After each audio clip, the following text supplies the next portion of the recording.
Hello, hello, hello. Good morning, everyone. Yippee. Who's here?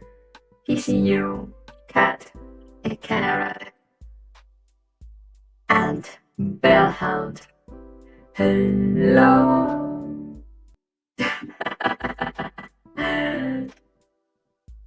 How are you guys doing?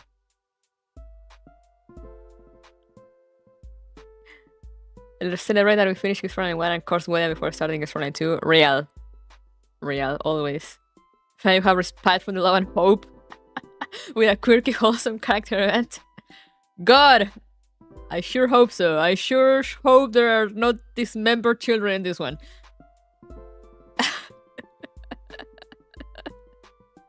Hello, Lamp. Good morning.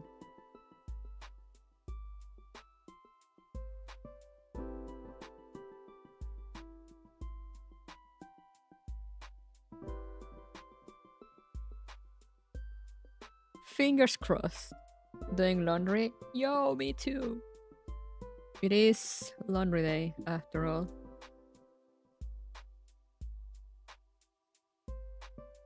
Oh shit, I gotta remember to farm to get a Mothin's event. Mothin's skin. Oops.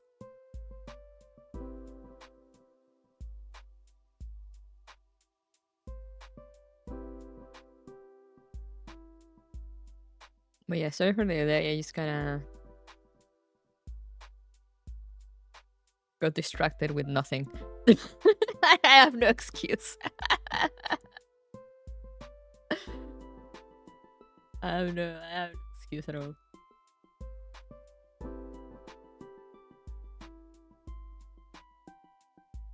Howdy, howdy.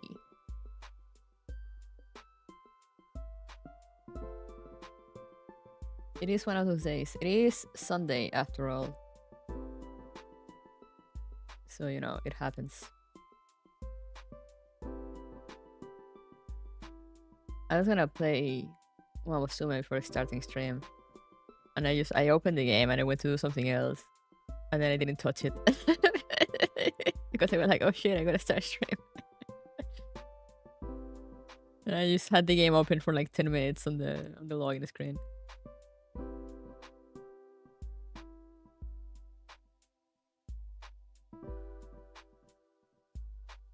Hey, Ayo, good day. I know it's not morning for you. We're doing expansion drills. I'm going through my notifications. I haven't opened the game in like 2 weeks. I am such a good gacha player. I log in, I do story, and then I forget about the game until the next story drops. And I do that for almost every gacha.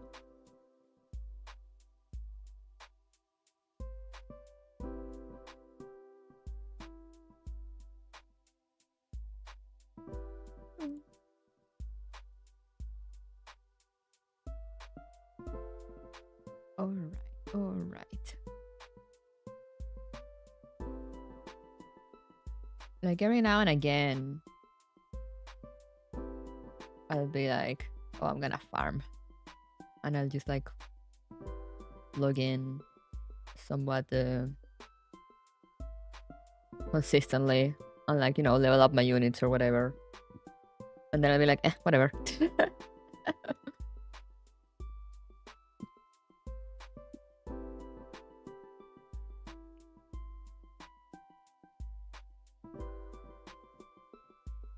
But yeah, we are here.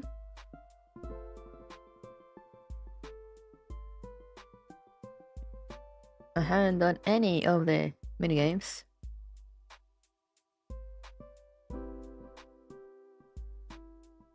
I'm still angry that the TV upon got a laugh out of me yesterday.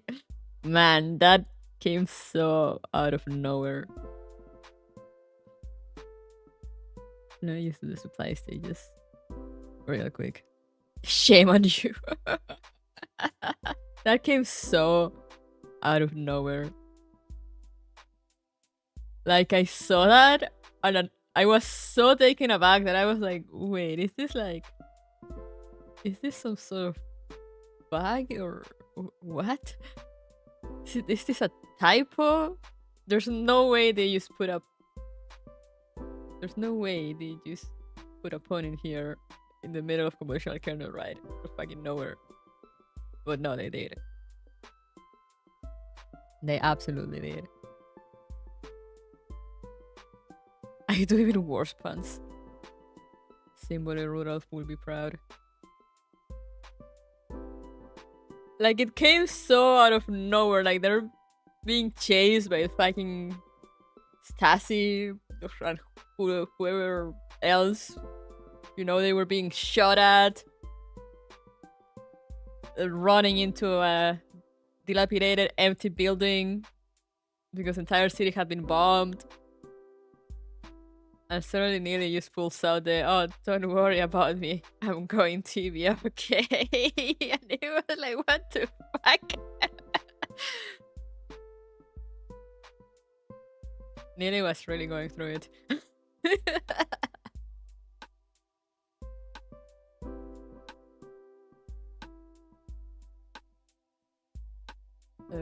It was something else.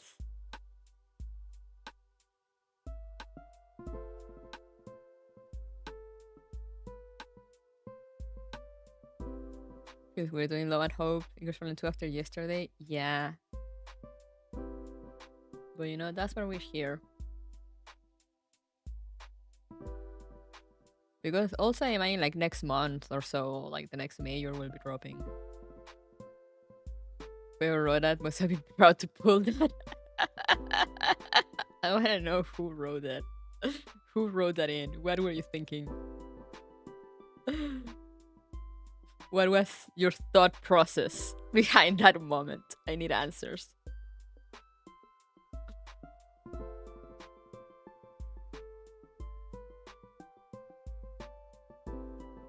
And the whole thing also about, like, orthopedists are just glorified carpenters or something like that. It was like, what?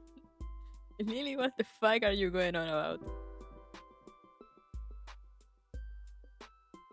Running really put her mind through stress.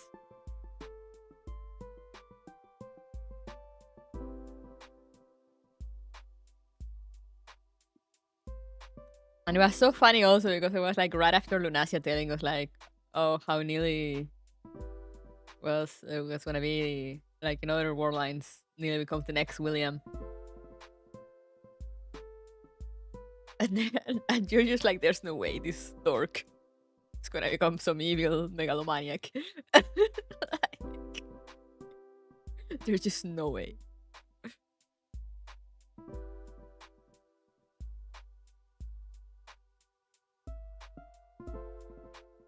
Nearly brain X and contra fatal error. Real. Can wait for Yang Yu Type 97 to drop. Oh yeah, she's dropping soon, right? Like next week, I think.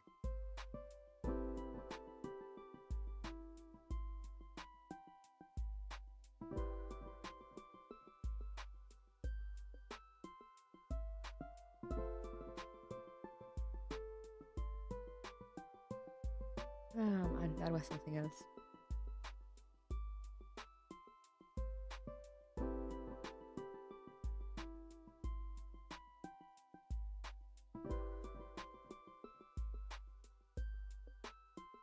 Man, those entire reveals at the end were so crazy.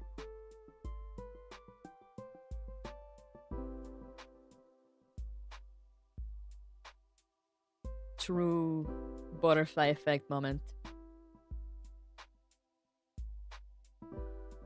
You know, the whole thing of like, oh, if you actually manage to save Angelia, if you actually manage to save Ange, you know, and defeat Grey at the mansion, Nearly will be given the remains of like the human Grey, and she's gonna go on a quest of revenge against Commander and Ange, thinking that they killed her, without knowing that Grey has been dead for a while.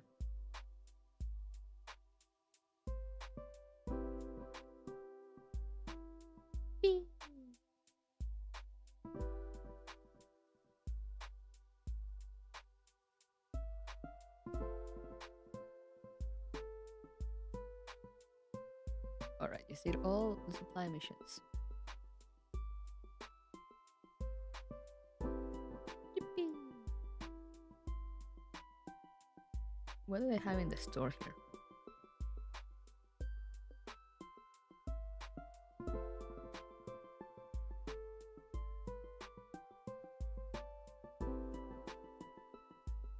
Keys. Gotta buy the keys. Always pay the keys.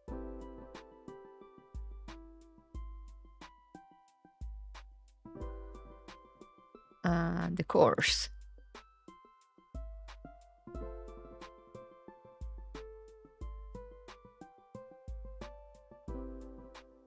And now the skin, I guess.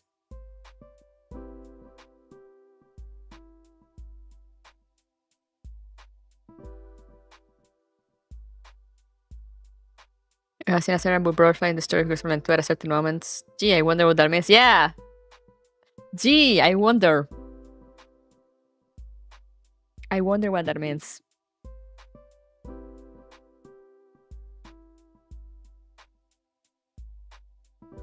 Let me actually finish my coffee and get some water because I'm almost done with it. And it's cold anyway.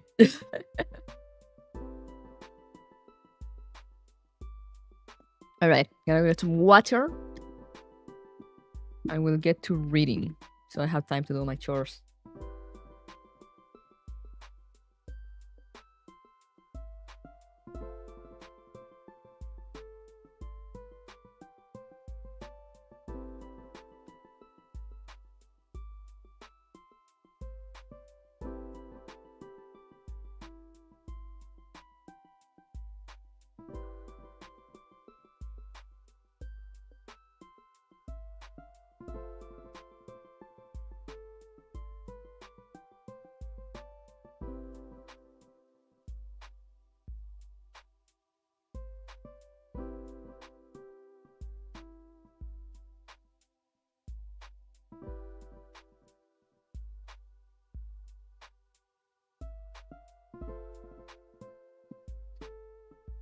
Hello, Aki. Did 6k points with WoW yesterday. My 100 after I was like 120 PM. Oh, and Frontline Survivors?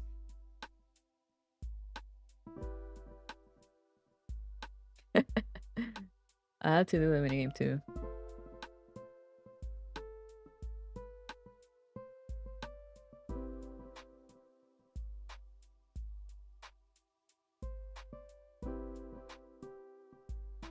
But yeah, I got my water.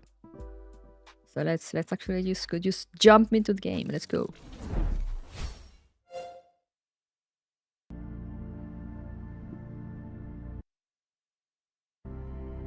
Here it is. Let's actually do Frontline Survivors, like one run and easy.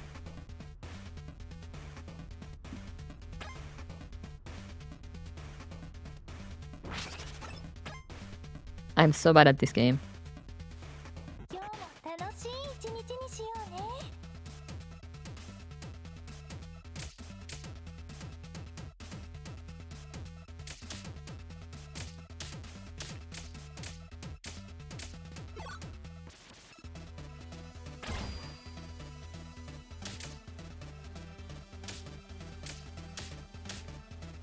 Like, it's just... I know it's just like Vampire Survivors. But like, I am so bad.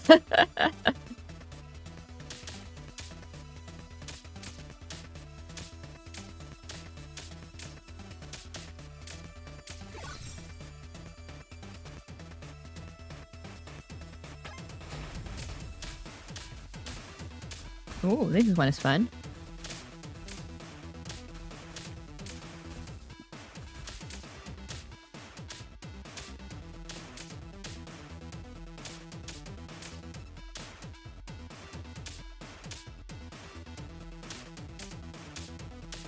Large enemy wave? No, don't tell me that.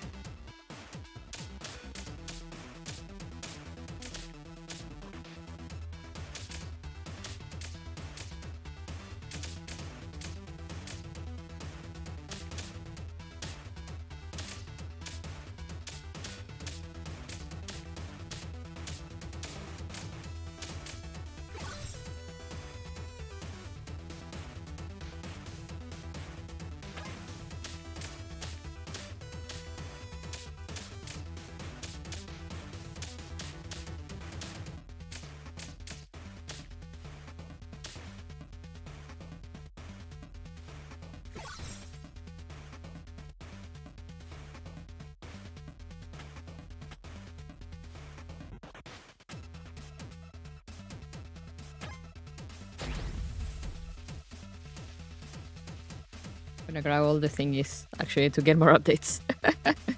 Good morning.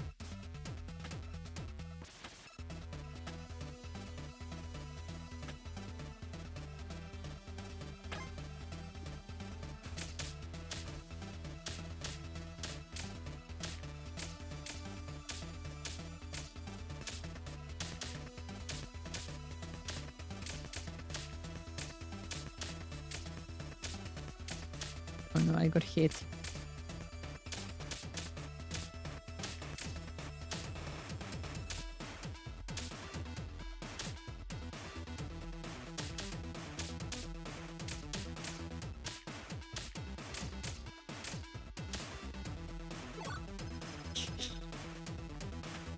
Yeah, I'm so bad at this game. I really like the Frontline Survivors game mode. It's fun, yeah. Oh yeah, you guys still have the medal. I mean, yeah, not like it matters much, but you know. Not the time.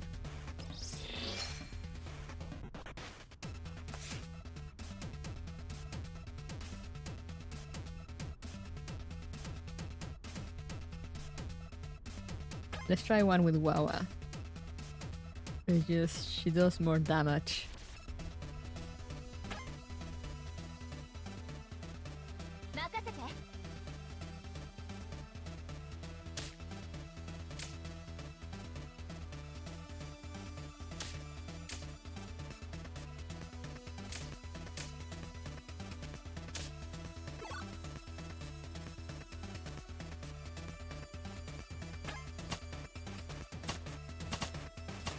She doesn't shoot at fast, but she kills faster.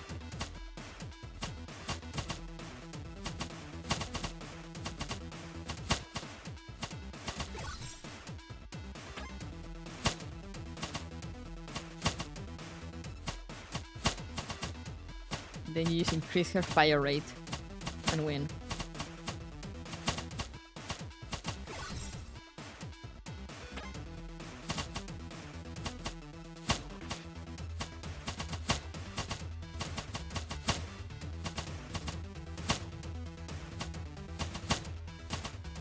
I got too close.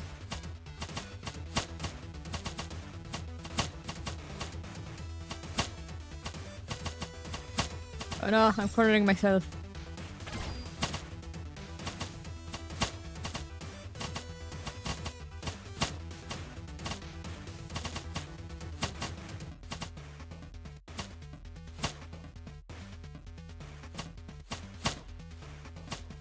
Stay away.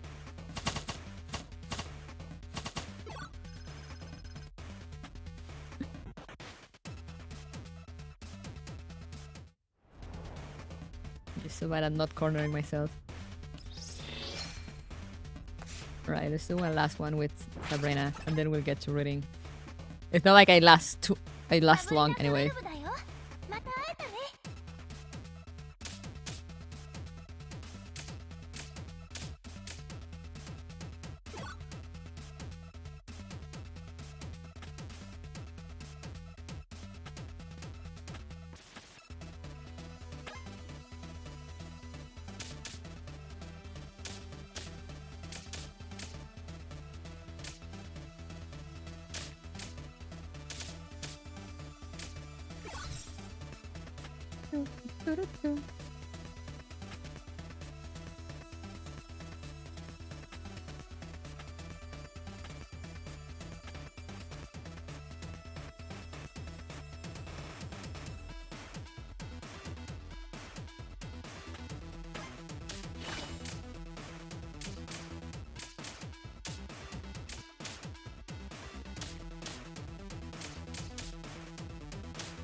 I really like the music also.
Dead.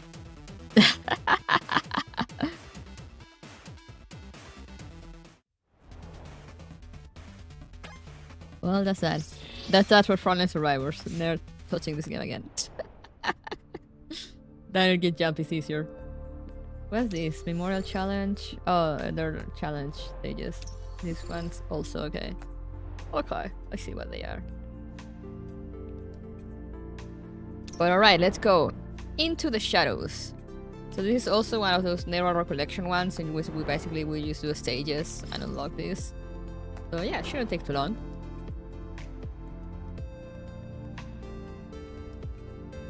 Perfect for a chill Sunday. So let's go. No matter how many times the reverse simulations are done, these pivotal moments are indisputable turning points that shape the future.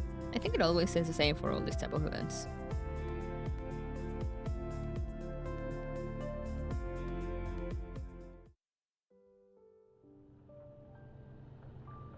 Sorry to keep you waiting, Andoris. Don't worry about it. It's very kind of you to take time out of your busy day just to help me sort through my neural data, Commander. You're welcome. It's my responsibility as your commander, after all. Today we're going through a section of records from when you joined 404, right? Yes. A lot happened back then. Oh, interesting. I'm also keen to learn about what went down. After all, the clique I remember never struck me as someone particularly welcoming to new members. You're right about that, Commander. You seem eager to hear it too. If you're ready, shall we begin right now? Let's do this. Let's go!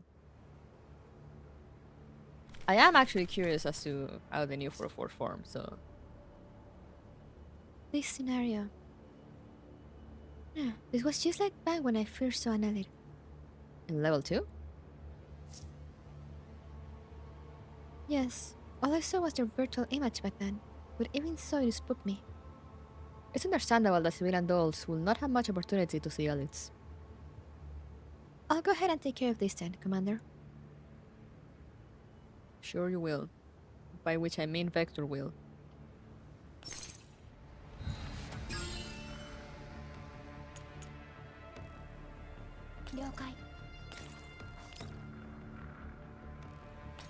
Oh yeah.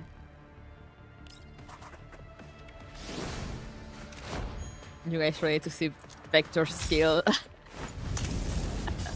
for every single stage?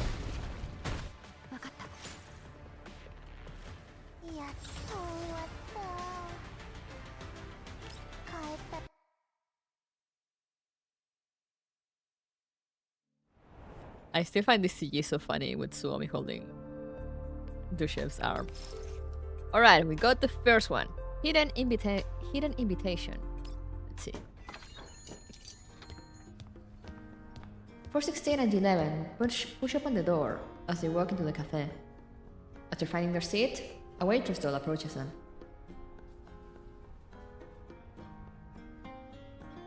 Oh, she used to be a waitress? Welcome. My name is Andoris and I'm here to serve you today. Is there anything I can help you with? The attentive Andoris does not hand them the menu, nor does she show any signs of concern or impatience. She merely smiles and waits for 416 and U11's response.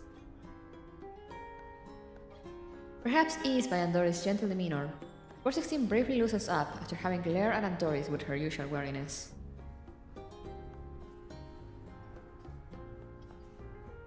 Oh, and it's not any cafe. Okay, so the music was not just random cafe music. I understand. Your manager, Mrs. Springfield here. Manager Springfield is unavailable at the moment. She'll be back in a little bit. If it's okay with you, you can wait for her here. Or you can leave her a message. Sure, we'll wait for her here. Alright, I'll head back to work then. Please let me know if you need anything. After Andoris has left, 416 double-checks the details of the commission. We're ahead of schedule. There's still half an hour before the agreed delivery time. Isn't that a good thing? That means we completed the last commission faster than expected. Stop dragging me out of bed so early in the morning next time, 416. Wow, she openly complains now. And you need to stop treating one-offs as the norm.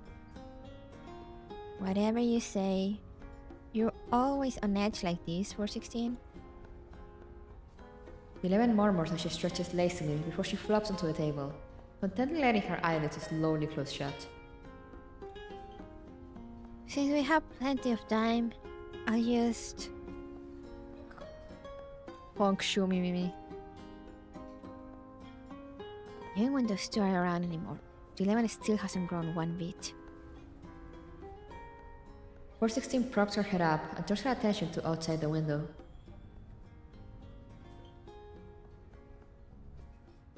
The traffic of a greenstone cafe in the day is quite light, together with the soothing melodies playing in the background. The sunlight streaming through the ceiling-high windows conjures a brief moment of afternoon tranquility.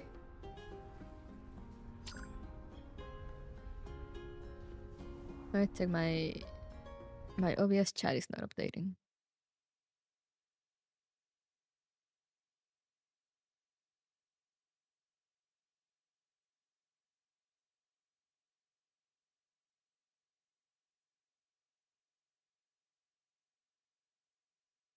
I always pick DPM, health, loot, whatever else, that makes sense.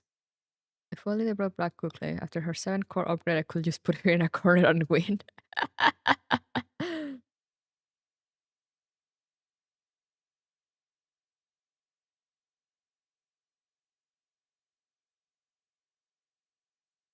Please be wholesome. Cluky drinks coffee. Yeah, I guess. Her purple Fanta, what? I swear Mercy has become more of a slacker than she was in Gears 1. Honestly, yeah.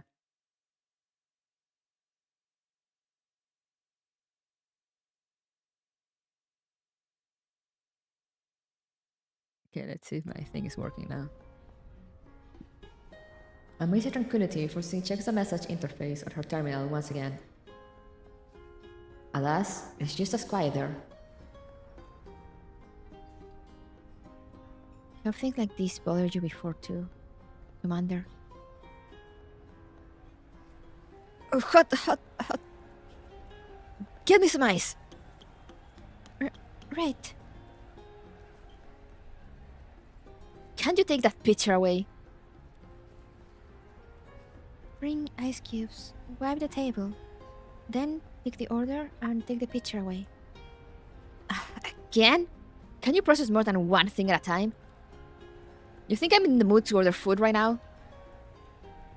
I'm really sorry. The commotion nearby interrupts a brief moment of peace 416 was enjoying. G11, on the other hand, slightly adjusts her position and drifts back into her slumber. Of course she does. Seeing the overwhelmed and panicking Andoris, a certain civilian doll pops into 416's mind. She slightly adjusts her mental state and lets out a soft sigh. Which thought are you thinking about? Oh. At the very least, 11's more useful than this one. Wow!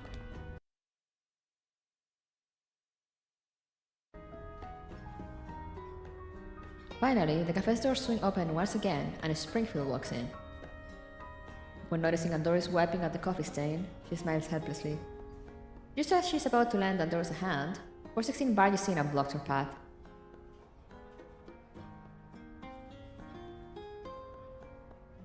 "416? It's been a while. My apologies for my absence and not being there to receive you. There was an urgent matter I had to attend to." "It's fine. You're right on time." "Exacting as always, 416. How long has it been since we last met? 3 years? No, it must be longer than that. Let's leave the catching up for later. Is the cargo ready for handover?" "Cargo..." A tinge of hesitation flashes across Springfield's usual gentle expression. "I see. But please wait for a moment while I take care of something." With 416's nod of agreement, Springfield gestures for Andoris to head to the back of the cafe. Still cleaning the floor, Andoris pauses for a moment before joining Springfield. 416 walks back to her table and bluntly shakes the 11 awake. "Meh. What now? Time to work." Sure. No need to wake me like that." "Is Springfield's back? Where is she?" "Sorry to keep you waiting. Please follow me to the back." 416 hesitates for a moment, then pushes the drowsy G11 along after Springfield. Where are you hesitating? It's Springfield. I mean, I guess that is enough cause for hesitation. Walking past the kitchen, the three stop somewhere more akin to a storage room. A large, person-tall container lies quietly in the center of the room. 416 cautiously approaches the container and carefully examines it for a moment. "This is what we're here for? Can you please unlock the box?" Seeing as the exact delivery date has yet to be confirmed, the cargo will need to be stored at 404's warehouse first. Thus, we'll need to verify the cargo's condition before delivery. "No problem, but... if possible, can you please stop referring to her as cargo?" "What do you mean by her?" Instead of answering directly, Springfield pushes open the lid. Andoris lies quietly in hibernation in the cold transport container. Her serene and sleeping face resembles the warm sunshine of spring. "Well, she has been removed from the cafe's registry. Her local neural backup has just to be deleted. In a way, she is still our companion." "What companion? After everything, you just sold her off like any other appliance or item. Who did you sell her to? Don't tell me the scrapyard, or some random broker in the yellow zone." Oh, wow. Okay. 416, we just need to verify her condition. No need to delve too deep into this. I don't need you to remind me of that.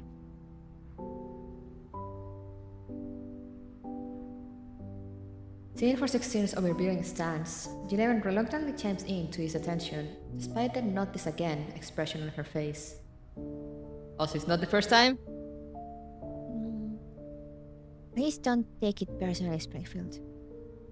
416 is just a little hypersensitive with these matters due to what happened to us before. Okay, I actually love that they're kind of addressing this side of things. This side of 416. 404 has no prejudices whatsoever against our clients. Nor do we delve into matters that are not our concern. You can rest assured. I understand. We too simply hope Andoris can find a more suitable place. Due to her frame's performance issues, she can't handle most of the daily tasks at the cafe very well. She herself is quite troubled by this. But rest assured, the one who will take Andoris in is not an inconsiderate individual. I can guarantee you that. 416, without even responding to Springfield, Coldly patches into an encrypted channel. Leva's voice comes through. Wife! Obligatory screaming every time Leva appears.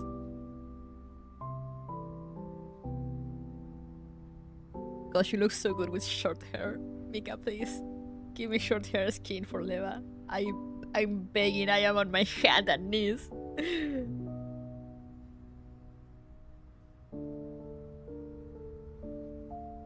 That's wife!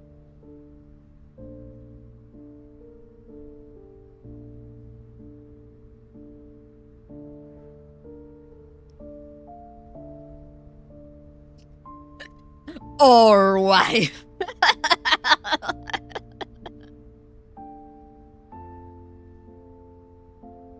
Looks like you successfully rendezvous with Springfield.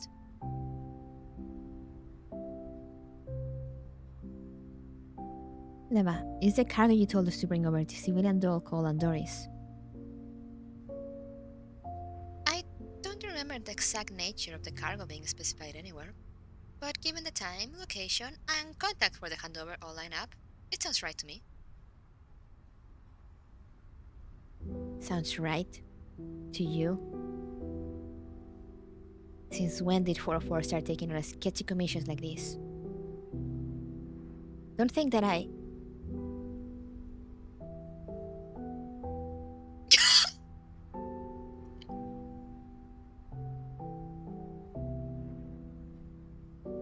The way she used bails out!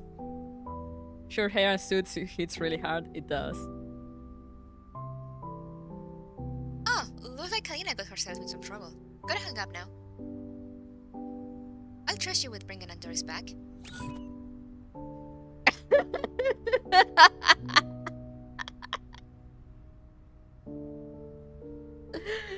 The way she used bails. God damn it. I love her so much.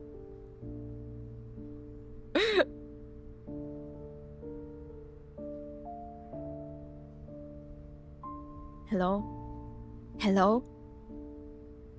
Hello, yikes. Hello, Tenchi. With the call abruptly cut off, 416 can only try to calm herself. He then closes the lid of the container in front of her. Orbit 45 like when a cloak around is coming to the fires ejector seat. Yeah, she's like, bye! Making full use of the fact they're in a phone call. She just hangs up. She's like, don't gotta deal with this now. Alright, bye.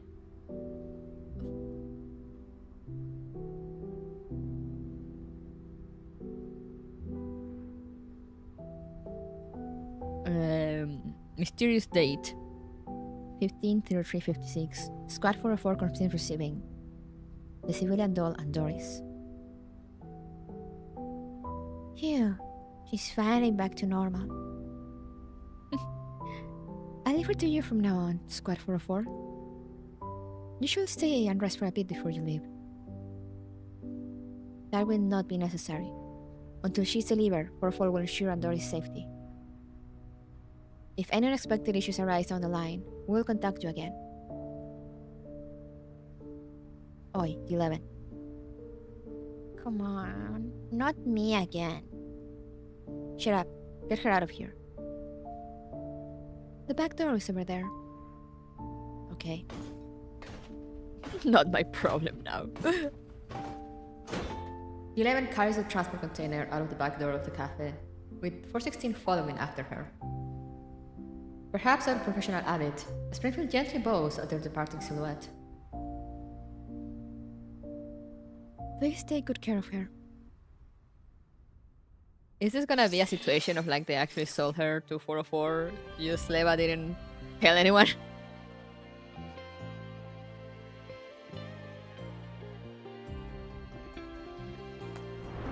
We shall see. Alright. Next stage.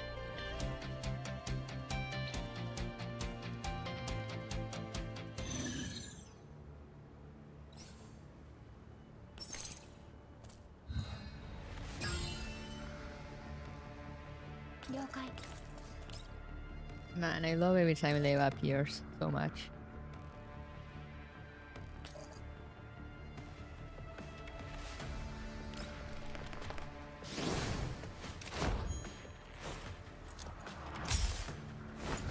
I might get blown up by that spider.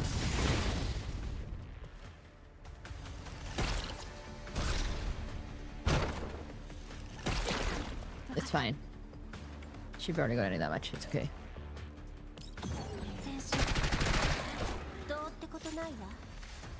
Straven just don't want another Moe competition.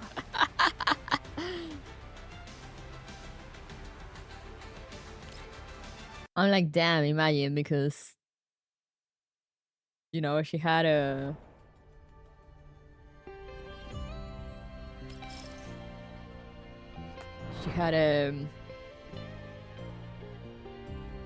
I mean, she had Wawa in there and Sharkry, who don't seem to be of much help.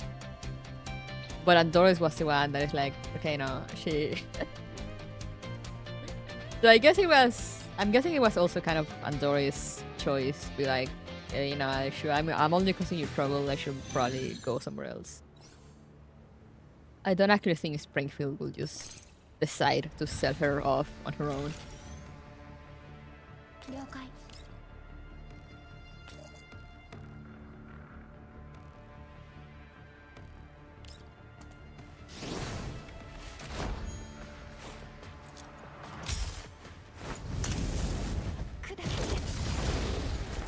Die.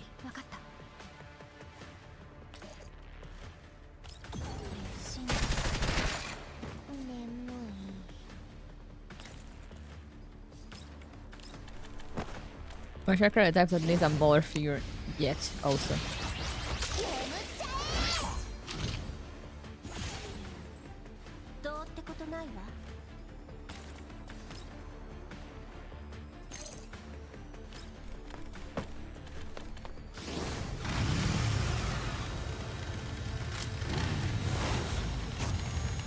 God, I love the cat ears. Cat ears, cat ear headphones, my beloved. She looks so cute. Full on combat gear with cat ear headphones. Absolute peak.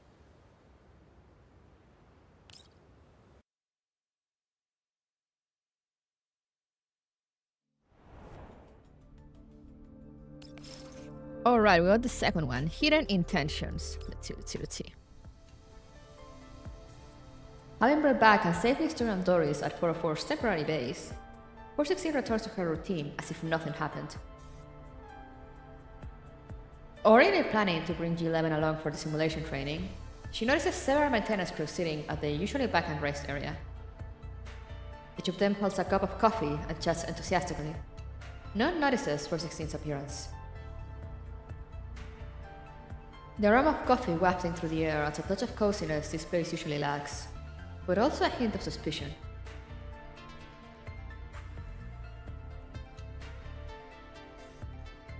Ah, I see how this is. Whoa, can't believe we're being attended to by someone. It's definitely a first. Because these dolls finally learn to treat their guests. I don't think I've seen her face before. A tactical doll hiring a civilian doll? This world is becoming more absurd by the day. Who cares? I'm good as long as there are pretty girls to look at.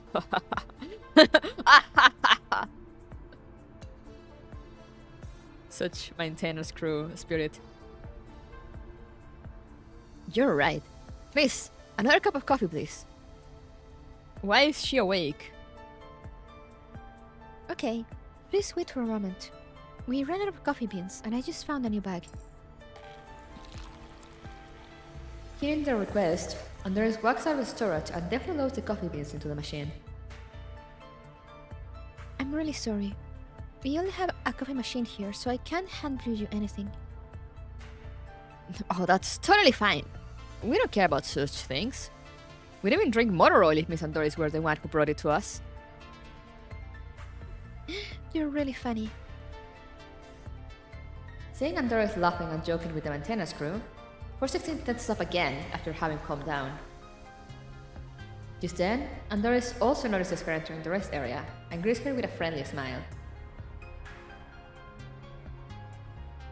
Good morning. 416?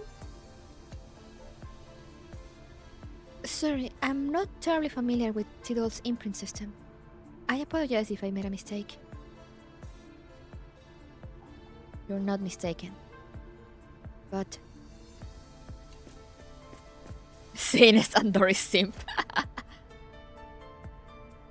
416 walks over to the beanbag sofa, grabs onto its ledge, and yanks it up. G11, who was lying cozily on it, is thrown to the floor following a loud thud.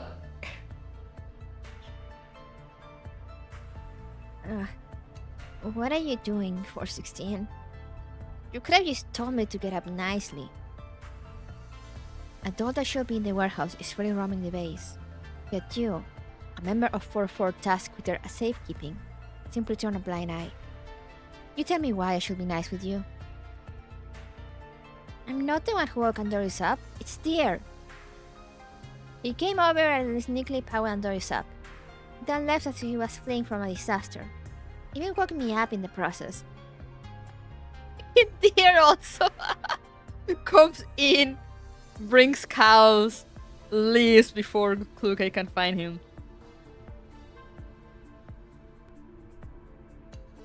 God.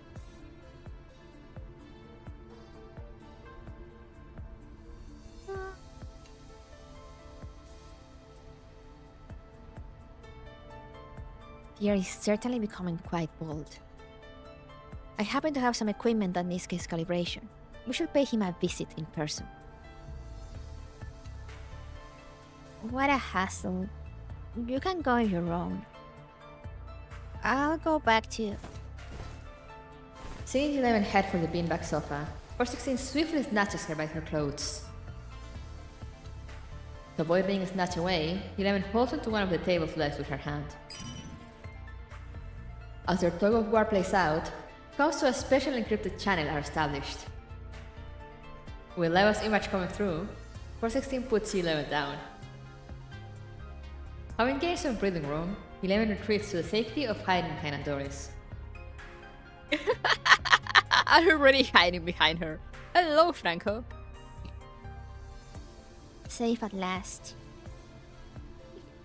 I don't think 416 meant any harm. Oh, God, I can't. Every time I see her, I'm just like, God, she's so beautiful.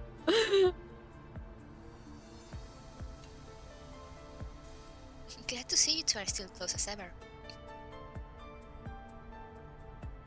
Is your visual model malfunctioning or what? She only has one eye, please excuse her. Anyway, great timing. We're just about to pay Deer a visit, given that he activated the doll in 4-4's custody without authorization.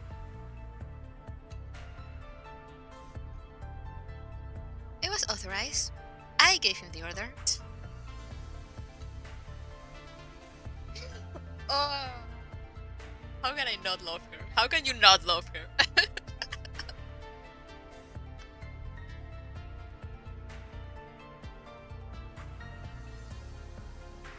Oh, and I also reminded him to be quiet on the job and flee as if his life depended on it, seeing the boat out of trouble he will be in if caught by 416.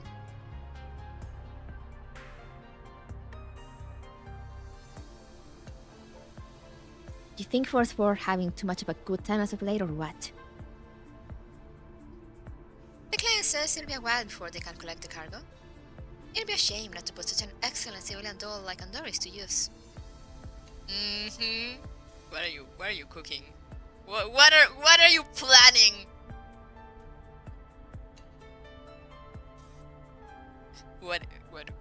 What is she cooking, chat? See? You can attend to the personnel and look after G11. Isn't that great?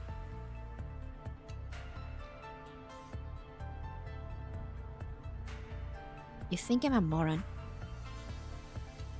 416 did not raise her voice, yet her tone carries intense intimidation. The maintenance crew who had been watching from the sidelines sensibly put down their coffee and leave the scene one after another. It's not until 3 dolls remain in the rest area that Leva resumes talking.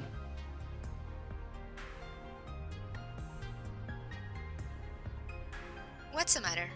Why so grumpy all of a sudden? Quit playing dumb. No client is coming to collect the cargo. Andoris is the new recruit you're trying to bring into 404, isn't she?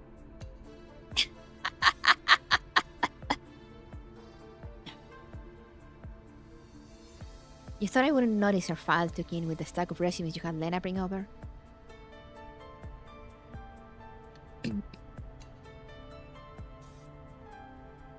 Oh, wow. Despite all that fuss about being against new members, you should pay a lot of attention to the matter, 416. See, all this happened because you stubbornly refused to interview any new dolls. So I had to resort to my methods to get you both in one place.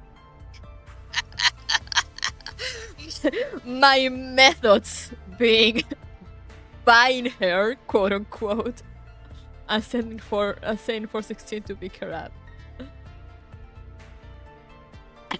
But you didn't notice until now. Haha.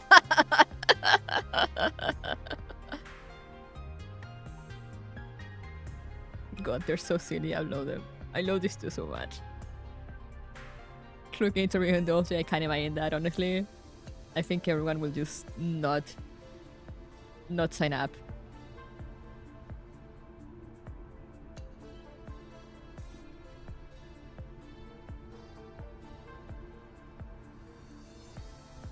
For 16 acting like modern HR.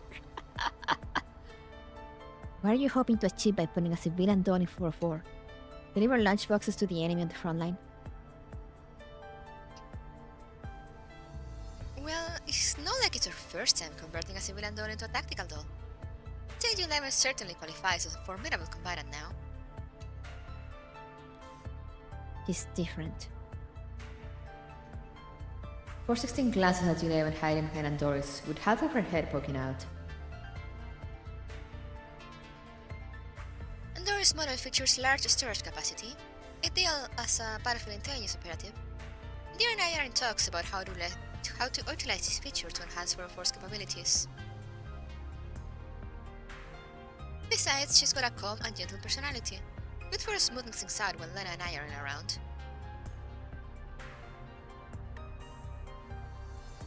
She basically just said, since you suck at this, since you suck at talking to people, we got someone that can talk to people.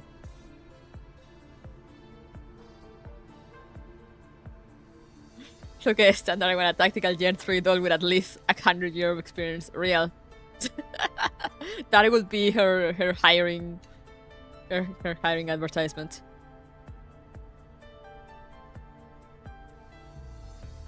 She's also better at holding conversations with humans. I know you aren't the best at dealing with them, no? 416? Except for a certain commander. Stop changing the subject. I know what you're up to. So long as you let these new recruits into the team, you get to sit comfortably in your Nafa office and dump mission after mission on us to toil away at. Leva, 404 is a squad of 4. You may be the leader, but you aren't in charge of everything.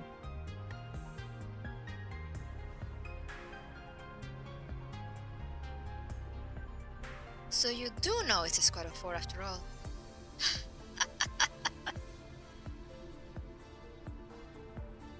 Leva's retort makes 416's expression grow even more somber.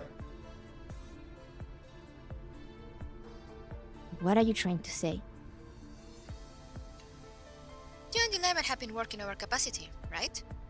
Even to the point of being carried back by drones after you both were nearly destroyed. I don't suppose that's a good thing for either you or 404's reputation. Oh, look who suddenly cares about 404's reputation. The same leader who took half of our fighting power and rarely comes back.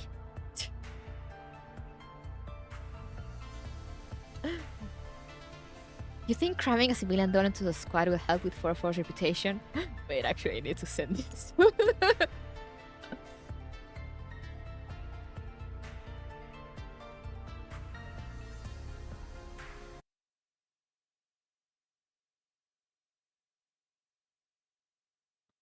I gotta send this dialogue to my shipping comrades for reasons.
All right, I'm back.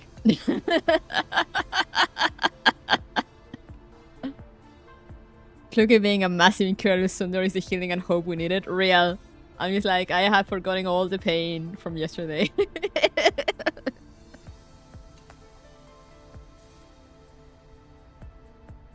You think cramming a civilian doll into a squad will help with 404's reputation? Oh man, mom and mom are flirting again. Probably 11. 11 must constantly be like, damn, are they flirting or fighting? Or like, probably the new recruits. All the new recruits are like, are they flirting or fighting? RT11 is just like, yes. You get used to it.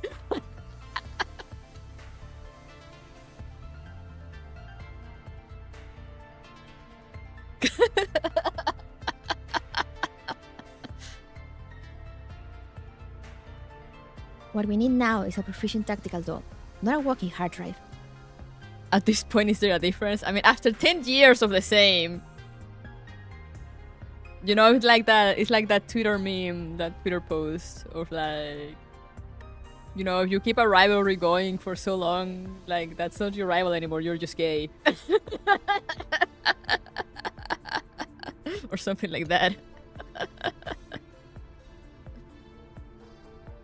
Yes.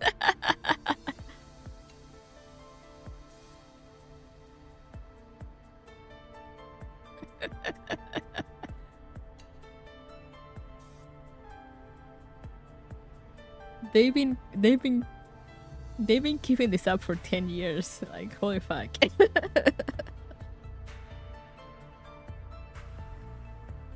An interesting analogy. Why do you say that so happily, Andoris?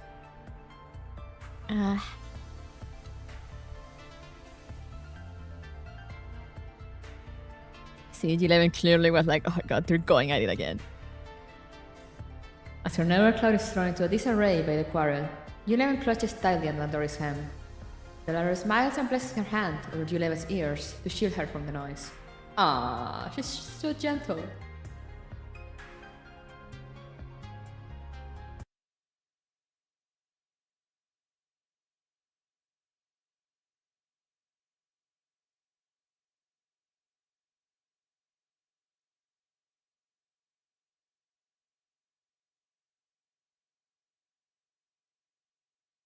And I can't read messages because my OBS it's not working properly. When you can express emotion like a normal person, you can never admit it. I mean, true.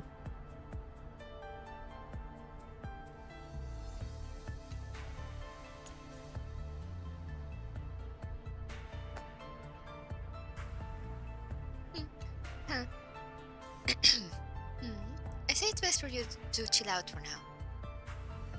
I mean, ultimately, it's not up to me if Andoris joins 404 or not. Since you two are going to be the ones working with her on a daily basis. Glad you're aware of that. Of course I do. Well, you need to stop acting like a child who refuses to play with others when you found a best friend. What? Oh! Whoa! Shit!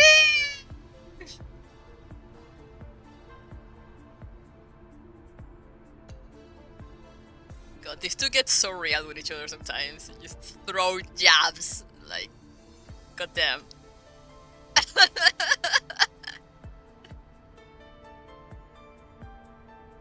I am surprised.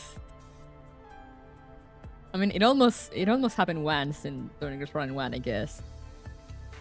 But I'm genuinely surprised that these two have not, like, thrown punches at each other, like, for real. These two need to get a room real. I'm glad you agree, PCU! I'm glad you see the vision. I can't be the only one.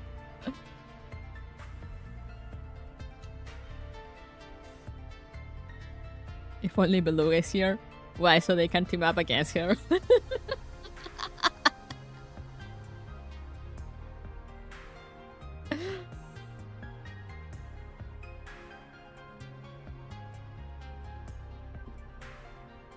We need to get to a virtual read this like David Attenborough.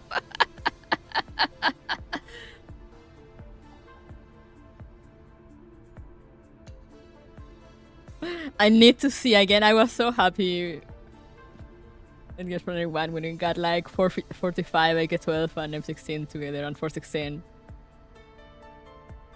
I was like, yes, this is it. This is the interaction I've been craving all this time. All these years.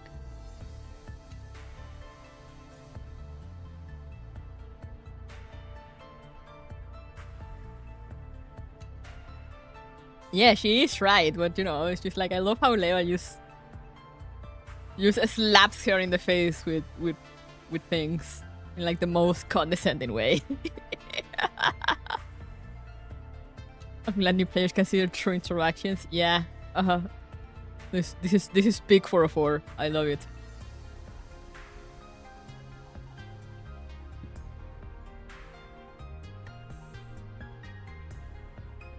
Throwing a tantrum like a spoiled brat will only hurt those you cherish the most, you know?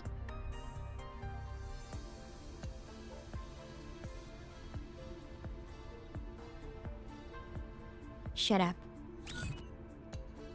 I gotta tell my sister to read this event now. Her 16 hangs the call without thinking twice. As she turns around, she sees Andoris soothing the clearly perturbed U11. I love how first we had like Leva hanging up, now we had Cloque hanging up.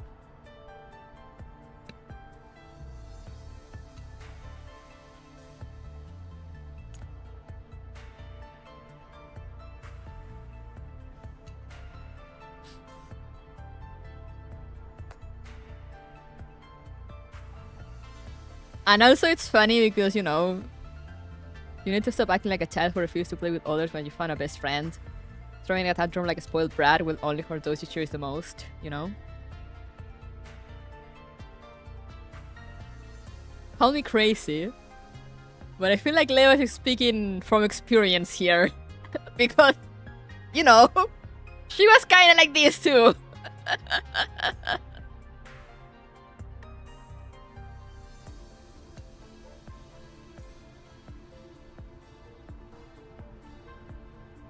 Like, no one can deny that 45 was kinda like this.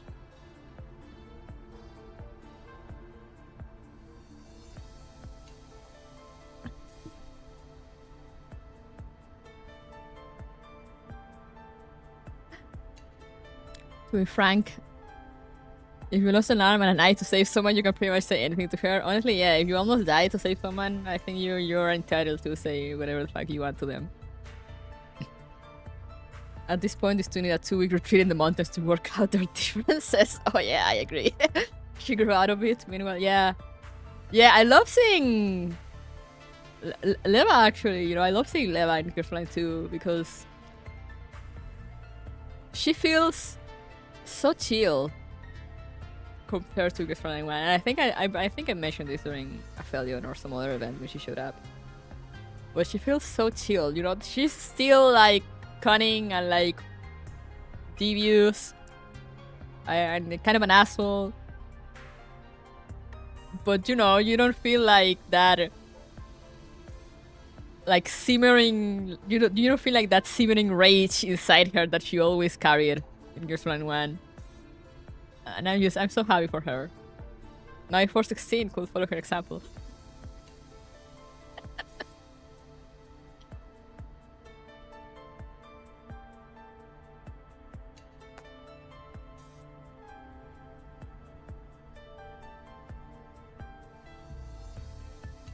Fortify definitely mellowed out by the end of 1. Still mostly herself, but not nearly as harsh. Yeah. I feel like her goals are a bit different and makes her behave differently. Yeah, she really mellowed out. And like, you know, she's not opposed to working with others now.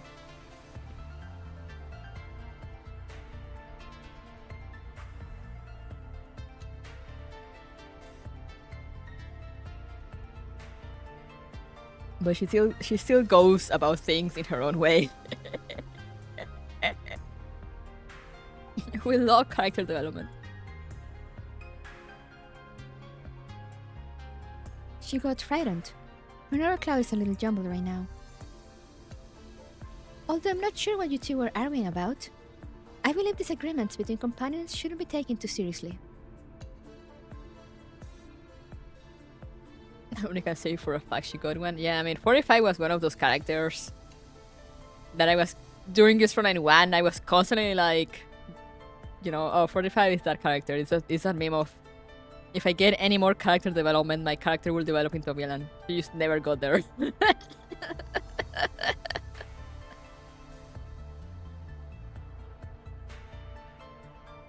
I think not having to be the leader helped out as well. Yeah. I mean, it's funny because, you know, they still, I mean, Cookie still says she's the leader, but, like, she's not, like, quite the leader at the same time. They have a strange thing going on. Aside from their situationship, like, leadership, while they also have a weird thing going on.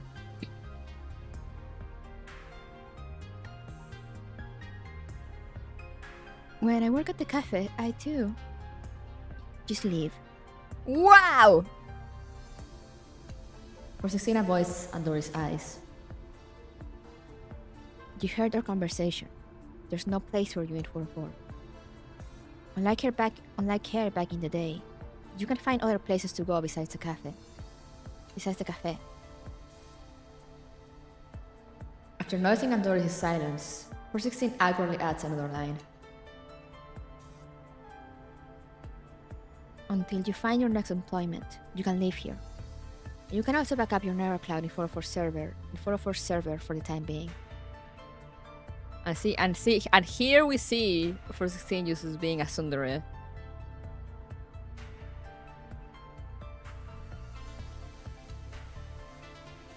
Because it's like,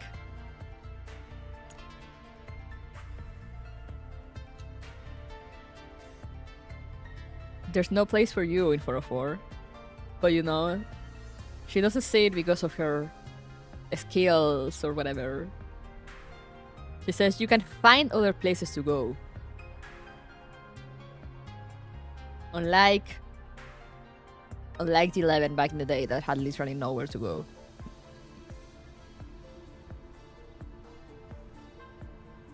And 416 also at the time when she joined. You know, 404 kind of got together because it was there were a group of dolls that had nowhere else to go and they had no choice but to rely on each other. And they don't have the safest missions. And 416 looked like she still has that mentality of like, you can go somewhere better than this. Yeah. I am the tsundere translator. I have loved this tsunderes for my entire life, so you know I can understand them. I have a PhD.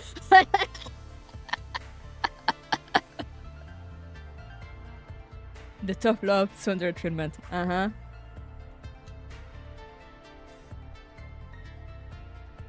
have a PhD, you know, in like different types of tsunderes.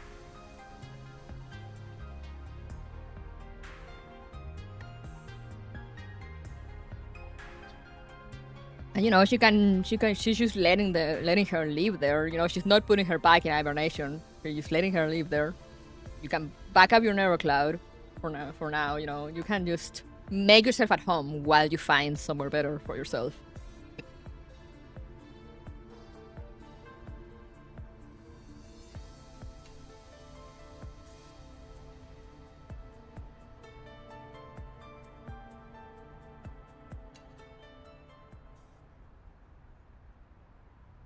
For 16 doesn't want Andoris to suffer like past 404. Yeah, I think that was I think that's for 16's main hurdle when it comes to like accepting more members into 404. It's not only a thing of like, you know, wanting experienced people for the team,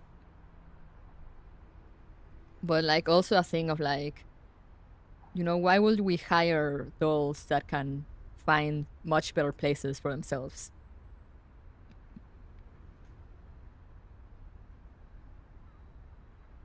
Oh, did she crash?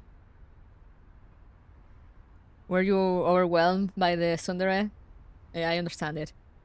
That can happen. That is a normal reaction.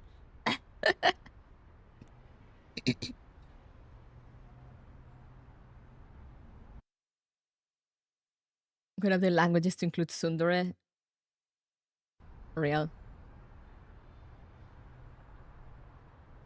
Andoris' silence lasts longer than expected. Persephone looks at her again with impatience. While the smile lingers on the lips of the beautiful doll, her gentle eyes have grown dull and empty. Hmm. 416. I think she crashed. Just as the two lean in to take a closer look, Andoris suddenly blinks. Her smile gives way to unease and confusion. As if unaware of her own crash, she casually picks up where the conversation has been left at. So, I've been fired again. Again? Oh no. How many jobs did you go through, Andoris? Andoris is so sweet. Like I'm not really into her design. I'm not really into her character archetype, which is why I'm not pulling for her either. But she's very sweet. I like her a lot. She took the rejection hard. Yeah.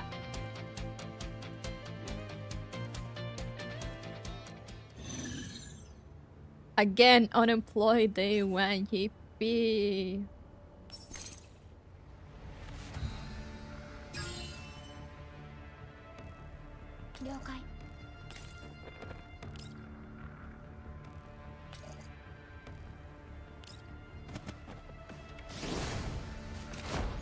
Just like me, for real. No. You'll get a job. Everyone shall get jobs and get that bread and get money for your waifus.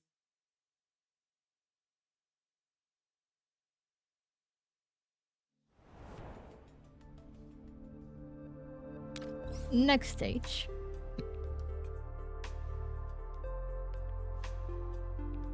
Uploaded. Oh, okay. One day. Oh, we got more of the story. Here. We're making great progress. Your orders are really concise and efficient, Commander. And you're very good at carrying them out. Although there are some lags and delays, your executions are accurate and your information analysis very precise. Both have been a great help. Commander, are you being considerate of my feelings? You are truly very kind. I am very appreciative of your acceptance, Commander. Speaking of acceptance, sorry for putting it this way, but I never expected Kluge to eventually approve your inclusion. Indeed, I was also quite surprised. I thought I was going to be fired again. Maybe fired is not the right word since I wasn't officially employed in the first place. What did you do to change Kluge's mind?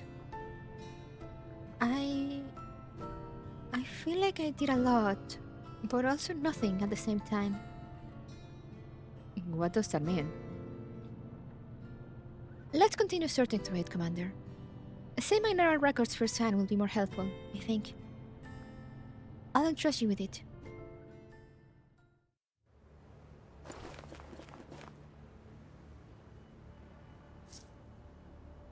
Andoris, can you hear me? Oh no.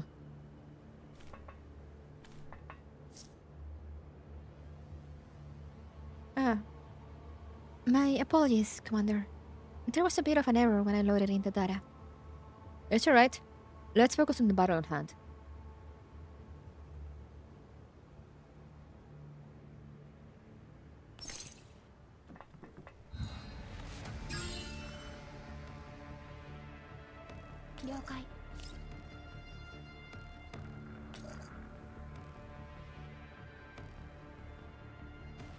Whoa, can I...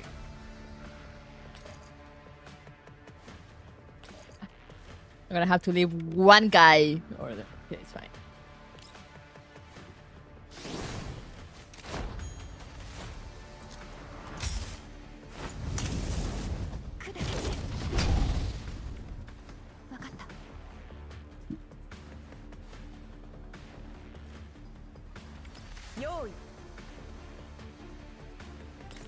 You comment him.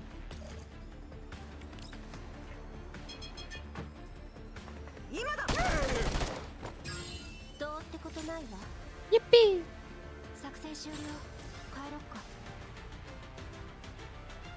Also, I was gonna say something, but I slipped my mind. And now I'm like constantly thinking about what was I going to say. I'm like Andoris right now, my brain is overloading. Let's see, a curious test. Oh yeah, I was gonna mention like how I always feel like whenever there's like Fluke and Leva on the screen, it just takes me so long to go through their dialogues and like or their story, because I just love them so much. So I'm like, damn, it's gonna take me forever to read the event where like Leva actually shows up. Let's see, what's this? Today's plan failed. Despite learning some ambush and CQC techniques through online video tutorials, when it came time to put them into practice, I got pinned by Miss 416 before I even realized what was happening. Looking back, she likely noticed my presence before I first approached her. Her leg sweep was so fast, I barely caught a glimpse of it. However, I did manage to lift Miss 416 off the ground. I suppose that could be considered a small triumph for me. Sitting in front of the terminal, Andoris sighs, then froze at the words she had just typed out on the terminal.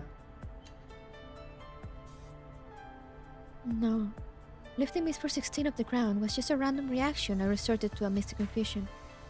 It was not a deliberate act. Besides, I got quickly pinned to the ground afterwards. While I knew it wouldn't be as easy as shown in the tutorial, Miss 416 is far beyond my expectations. What should I do now? Since I gave my word that I'd land a single hit on Miss 416 to prove myself worthy of the position, I can't stop after just one failure. Though I can't just shoot Miss 416 with a real gun. That would be too dangerous. Andoris pulls up the search engine and aimlessly clicks around, browsing through tactical training videos. Tutorial video. Tutorial YouTube voice. Today I'm gonna teach you some useful moves that are particularly helpful when there's a significant disparity between you and your opponent. The key is to target your opponent's weak spots. Target the weak spots. Makes sense. Generally speaking, the human body has these weak spots. These weak spots: the abdomen, the throat, and the eyes. Let me demonstrate you how to quickly hit these areas. Do those share the same weak spots? The abdomen. Our frames look to be quite protected. The neck does look more fragile, but I doubt I can deal any damage with my strength. That leaves one option. Let's see what the video says. Suppose we're face to face with the enemy. Andoris stands up and pushes the chair under the table, leaving enough space around her. Right. Suppose the enemy is here. Keep your lower body stable by spreading your feet slightly apart. Get ready to move around or even jump. Ready to move around. Protect your face with your left hand. Defend yourself. Left hand. Okay, right here. But don't I need to know how Miss 416 will attack first to be able to defend myself? Based on my previous observations, there are 17 possible areas I could be hit. First protect the nose, then cover the chest, forehead, and nose. Strike out with your right hand. Go straight for the eyes. Why do you hit me? The obvious comedic twist leading to the second half of the video has gone completely over Andoris' head as she is already on the verge of crashing. Nose.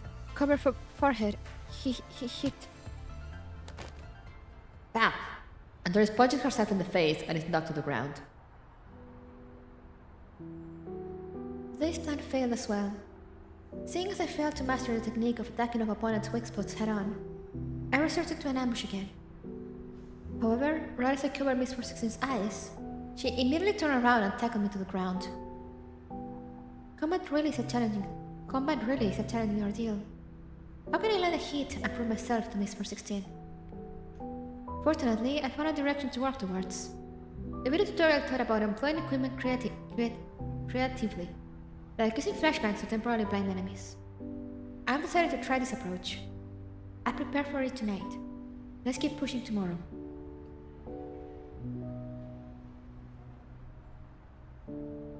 Today was another failure.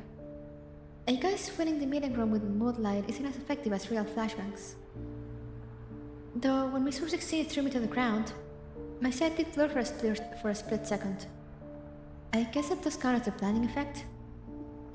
I should take note of that. The tutorial made mention of utilizing the terrain to one's advantage when faced with overwhelming odds. As the saying goes, everything's about the right timing, the right location, and the right people. That has inspired me. Tomorrow, I'll experiment with a plan that leverages the environment. I hope it will go smoothly. The distracting tactic failed. I asked Miss Mechanic to help distract Miss 416. When it wasn't effective at all, Miss 416 managed to knock me to the ground the moment I revealed myself. Does she have additional visual modules besides her eyes? Fortunately, after all these days of hard work, I have mastered the basics layout, or at least the sections accessible to an outsider like me.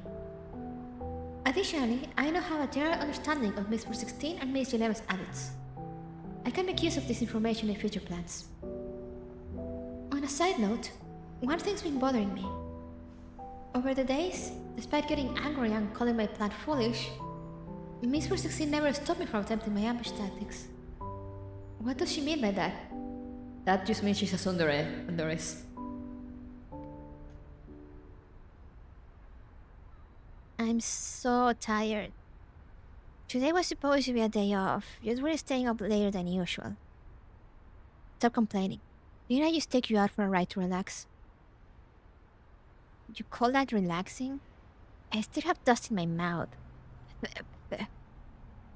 Fine. Hurry up and get in. Time to write today's training report. Look at what time it is. It's my personal time now. You need to respect my... Hush.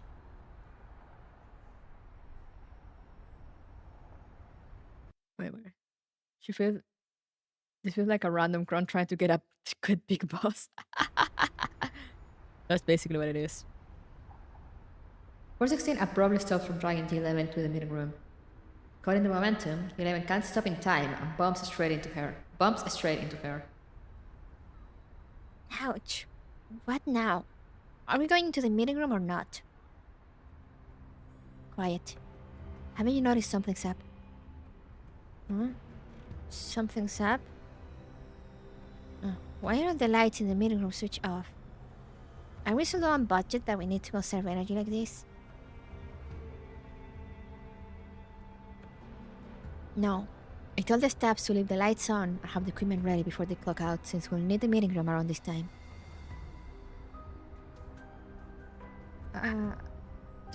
Does that mean someone snuck in? A thief? No way.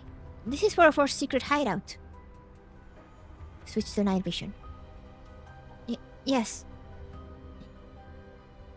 With their night vision on, the two see the meeting room This meeting room is in total disarray. The floor is littered with all sorts of debris in contrast to its usual tidiness.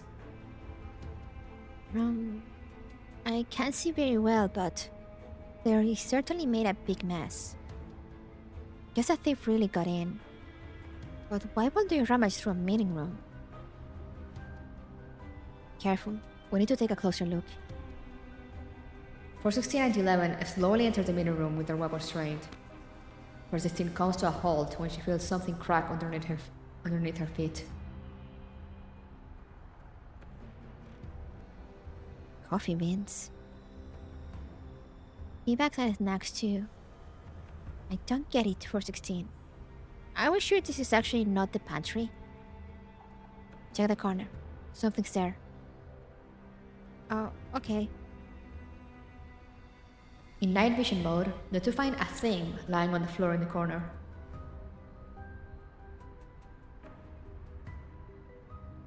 Is that hair I'm seeing? Is that a person? 416. 416 does not answer, but rather quietly steps over the scattered debris on the floor and paces toward the thing on the ground. She stops a step away from the thing and frowns as she stares at it.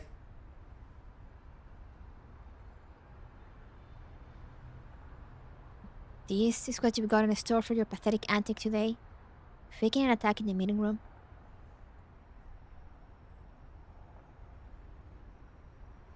What's going on? Ignoring the 11's question, 416 steps forward and gently kicks the thing on the ground. While the thing lying on the ground does not change its position, it visibly stiffens. Not getting up yet?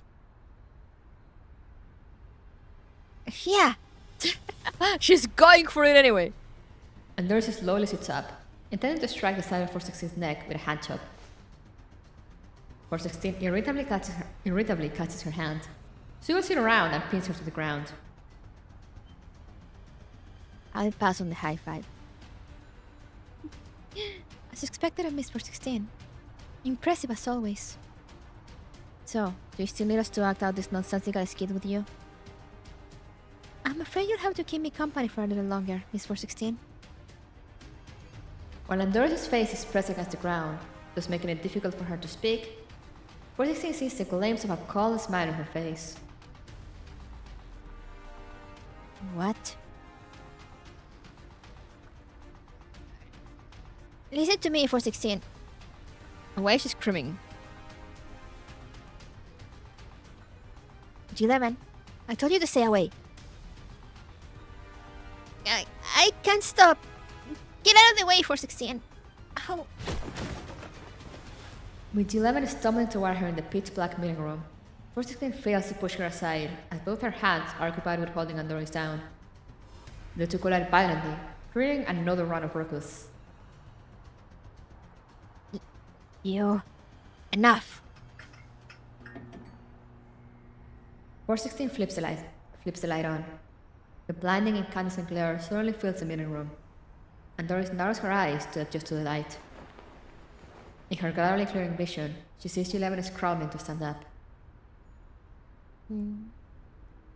What's this? It's all slippery and it smells kinda good. It's coffee?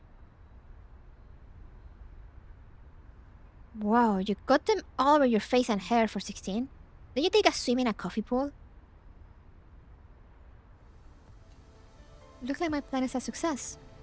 Though it's with coffee, it still counts as hitting most 416. Right? Eh? All this was part of your plan, Andoris? But where did the coffee came from? As G11 looks around, a crushed coffee can rolls to her feet. Wow.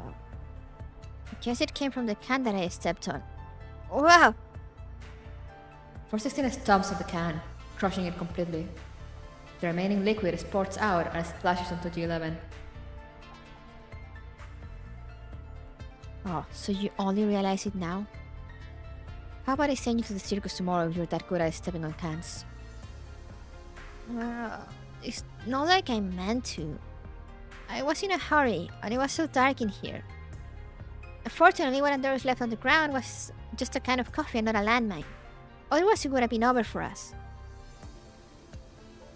So you even know it'd be over? It's okay, Miss 416. No need to get upset. I think the 11 is just worried about you, which is why she rushed over. Besides, it's not like hazardous items really are going to be in the meeting room. I wouldn't leave things of that nature in here. After all, my real intent isn't to hurt you two. Well, but you're also quite a genius for making a fool out of 416 like this, Andoris. Wow! The 11 tugs at 416's sleeve. Pretty rich coming from you. 416 glares at 11, and the latter wisely shuts up. Wisely! He then maintains her cold expression while turning her attention on Andoris. All this used to join for afar, huh?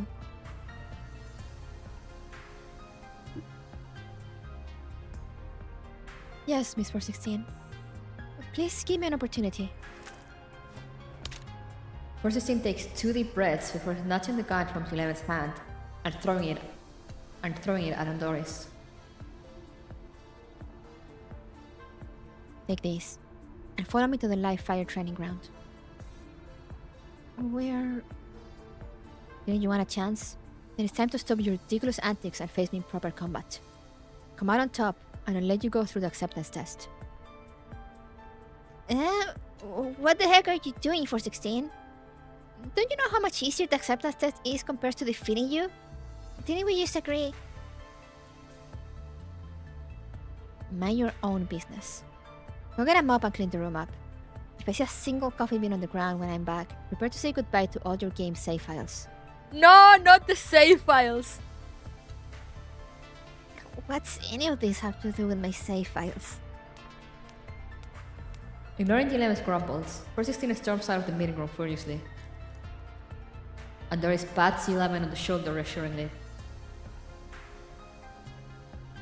It's okay, Miss 11. I'll clean up with you once I'm back. You need to be able to come back first. 416 is really terrifying when she's worked up like that. So don't try to take her head on.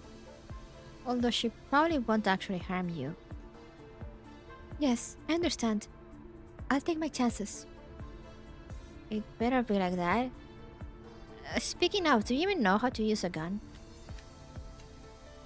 Andoris holds the weapon up in her hand and examines it carefully. I've watched tutorials, so I know the basics. Just aim at the target through the scope and pull the trigger, right? Yeah, it's that easy. Imagine clicking you delete the icon on the desktop. That would be so funny.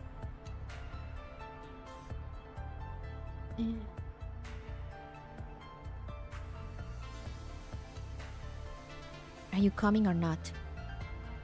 I'll be right there.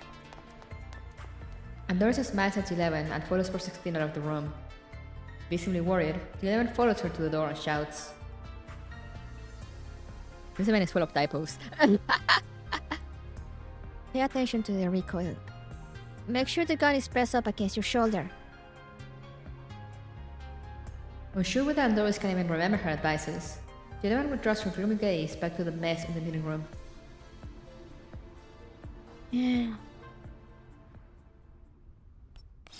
Get to cleaning, 11.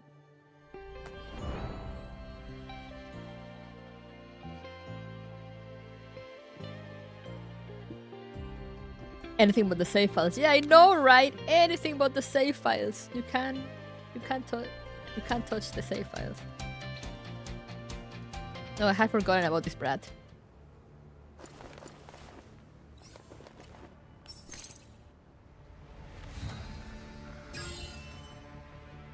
Okay.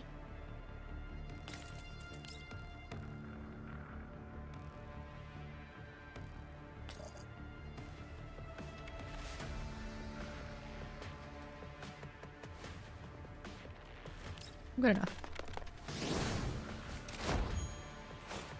My anime girl visual novel saved. No!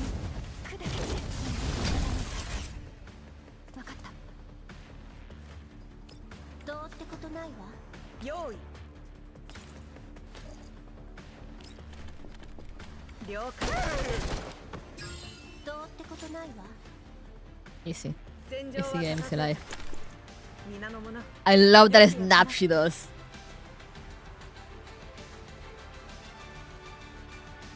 Since you started using Vector, I'm using toys to clear stages. Yeah, I mean, it's the best.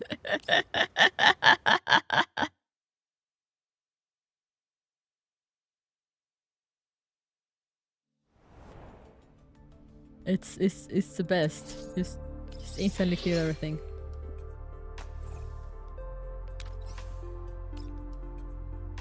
Vector 416. Yeah.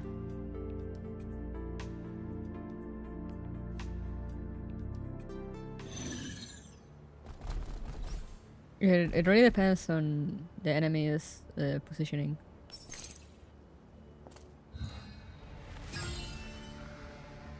Like here, this one I can't insta clear. 了解。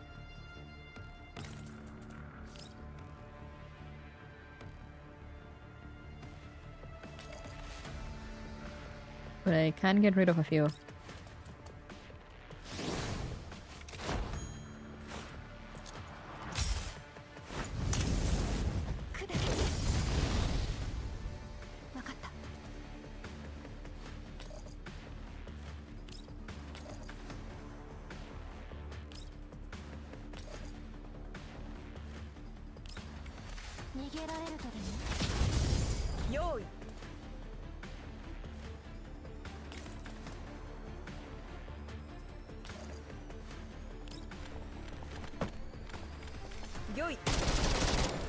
God, I love her skin.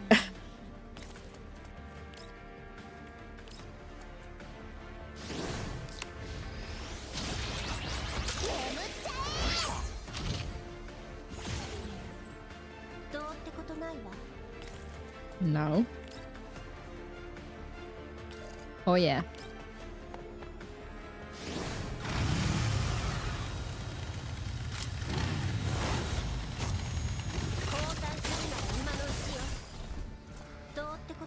Whoever thought of giving okay a bike? Genius. Andoris? Yes, Commander. I'm right here. Why so serious all of a sudden? Are you feeling tired? I have a coffee grinder here. Let me brew you a cup. No, it's not that I'm tired, but sure, I'll have a cup. Thanks. What I want to say is, Have you ever considered optimizing your neural cloud? Not that there's anything wrong with the way you are, but if the persistent crashing bothers you a lot, I can help you with that. Andoris flashes a look of surprise before turning her focus back on what she's doing without responding right away. She sits down beside me with a gentle smile and a steaming cup of coffee ready to be served. I really can't thank you enough for everything you've done for me, Commander. Don't think of it that way. As I've said before, it is my responsibility as your commander. No, it's precisely with my experience under numerous employers that I've learned. People like you who deeply care about dolls are few and far between. I just want everyone here to have an easier time. What do you think of that? We are very grateful for your kindness, Commander. However, if my narrow cloud is to be optimized, my storage capacity will be affected, right? If that's the case, I will no longer be able to perform my task of info gathering and analysis as effectively as I do now. Moreover, with everyone's help, my marksmanship has somewhat improved. Therefore, I think it's best to maintain the status quo for now. Okay, if you feel that way. To be frank, I also think storage capacity and data analysis are where your strengths lie. I will keep an eye out for any emerging technologies that can fix your crashing problem without compromising your current capabilities. Commander. Alright, I've heard enough compliments today. Let's keep sorting through the neural records, shall we? I'd like to know what happened next. Yeah, sure thing. Poor Andoris crashes because she has to process too much shit at the same time. Yeah.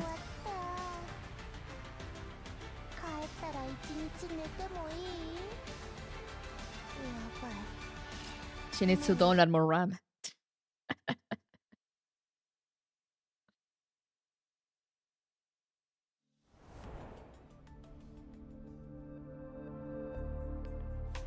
Oh, that was a nice stretch. Windows Vista and your processing real. The thoughts of two people. Need a flashback. It's been an entire hour my meal hasn't been served yet.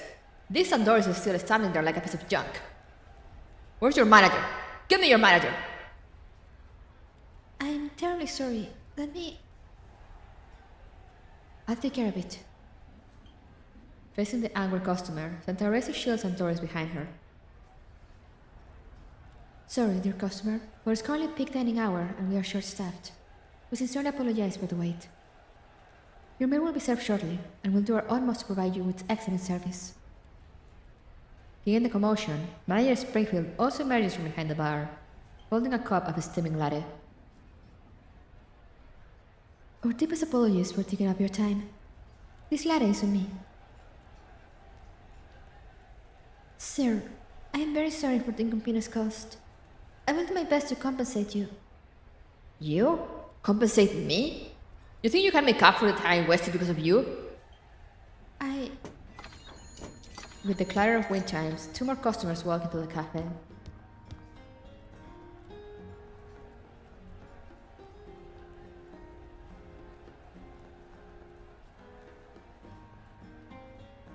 Kalin?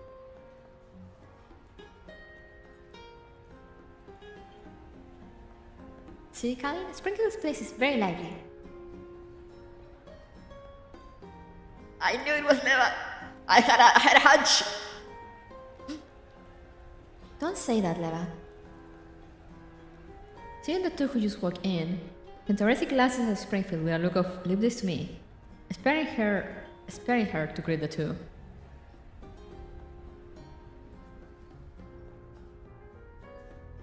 Leva, Kalina, are you out on a business trip again? Business trip.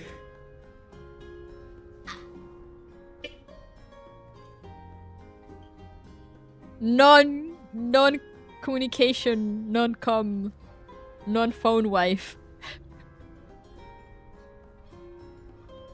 She's so precious. God, I love how she looks. Look at her soft smile. Crying, shaking.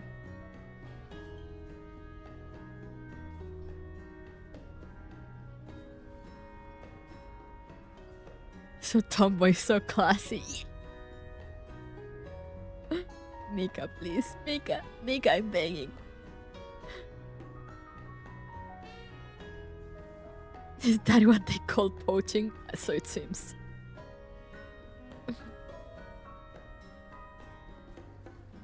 Peak classy tomboy.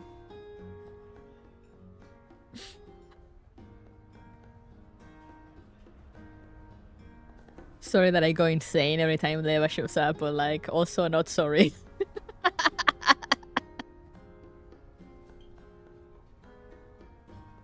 Yeah, we'll be around for a while, so I figured we'd drop by.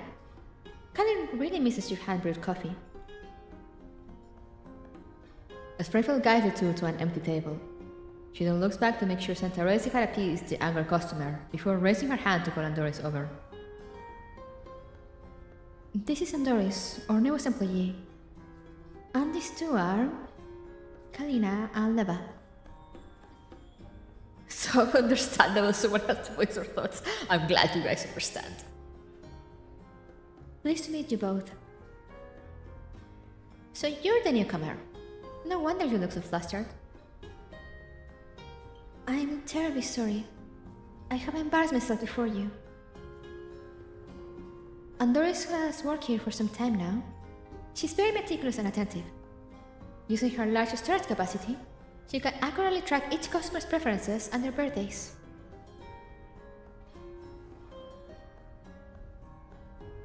Sounds like she's a perfect fit for the job, but I guess it's another story in practice. Well, Manager Springfield has taught me everything I need to know about the job, but my own performance issue prevents me from handling more complex and unexpected requests from customers. Even when it comes to the menu, I've only learned how to brew coffee. It's not Manager Springfield's fault. Ah, I see. So you're not a good fit. You're so direct. Why are you like this? Oh, I love you so much.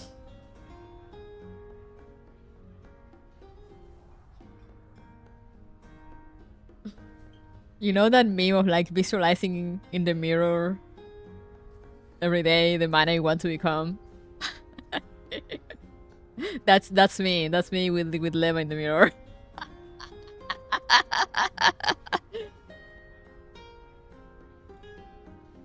Understandable. I always want AK-15 to kick me in the chest. Oh yeah, I'm some other people here also want that. So you know, so you're not alone.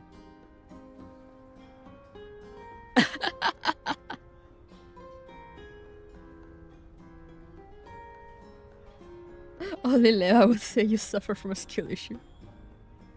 I want to sleep on AK-15 abs. You guys are so real.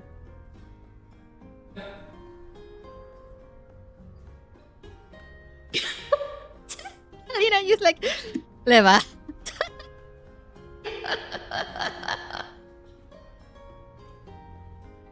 She must be so used to her pushing. Kalina stops Leva from going further. Yet an enigmatic smile remains on Leva's face as she strokes her chin. She's cooking.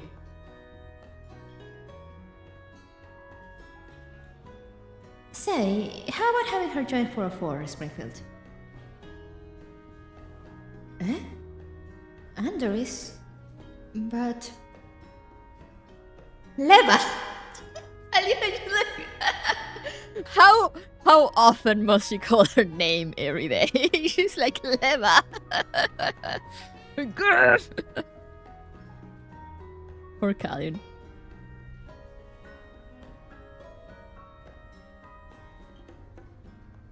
Kalina's voice now carries an angry undertone.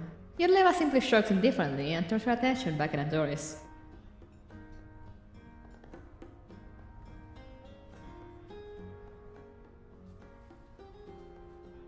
Andoris. Oh, by the way, hold your questions about 404 for now. What are your thoughts on working here? Me?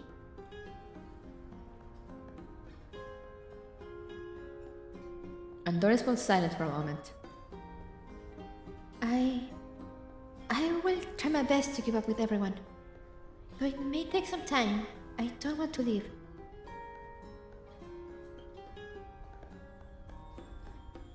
You should realize that a place that makes things harder for both sides is probably not where you belong.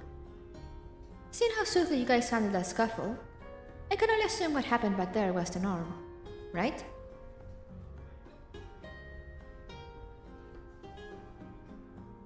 Think more flexibly. If this place isn't the right fit for you, why not consider my suggestion? Poaching her right in front of Springfield. Shameless!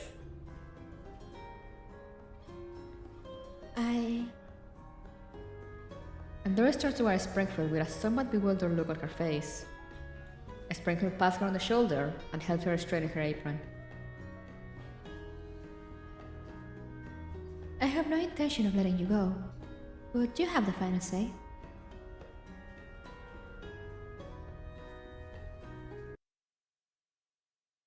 Hello, Dev! Hope you're well enjoying the story. Thank you! I am enjoying it a lot, mostly because Leva is here. I'm always happy when Leva. Working at the cafe won't let you reach your full potential, but 404 will. Do you want to find a place where you're truly needed, Andoris? Damn! She's good at this poaching thing. You look nice. Want to join Elite Black Ops squad? Will I be needed at 404? Leva chuckles. Of course you will be. But you have to put up with a certain sharp-tongued yet soft-hearted doll's harsh critiques first. But believe me, she means no harm. She's actually quite reliable. You'll be fine, Andoris. A certain sharp-tongued yet soft-hearted dolls.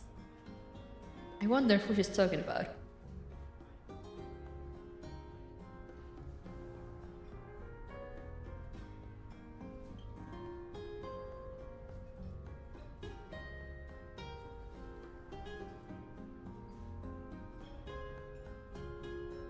So, want to give it a try?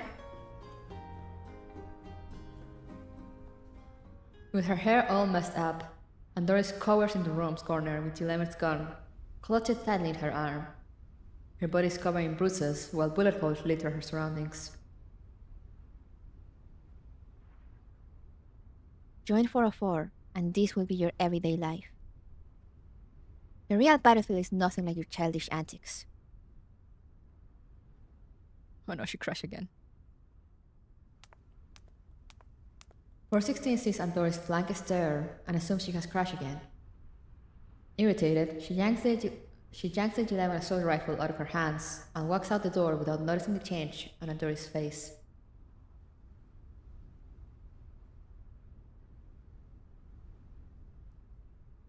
A new world. But will this one need me? Andoris slowly stands up, then looks down at her battered body. The weight and stiffness of the assault rifle still linger in her arms.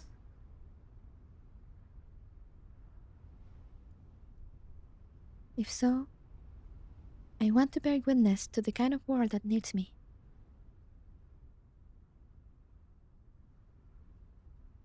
Four 16 opens the door and is greeted by G11, who was peering through the gap with a mop in hand. It's over? How did it go? 416 shoves the gun into G11's arms and strides forward. She's alive. Oh. Can't say if she's scared senseless though. Didn't you decide to give Andoris a chance when we were in the yellow zone earlier? Why do all of this then? To show her how her life will be if she decides to go down this path. Because she can't be nice about it like a normal person. The heavy bike comes to a stop on top of a small hill. A convoy of vehicles is parked in the valley below, surrounded by a few scattered dolls busy doing maintenance work. Their frames are covered in varying degrees of damage with signs of sloppy modifications. A number of them can barely move currently, undoubtedly the result of haphazard remodeling done on civilian dolls. One of them quickly spots 416 and G11. Her fire control module, clearly ripped from some random piece of military hardware and forcefully welded onto her, suddenly swivels around. The mechanical eyeball rotates unnaturally, seemingly about to fall out of its socket.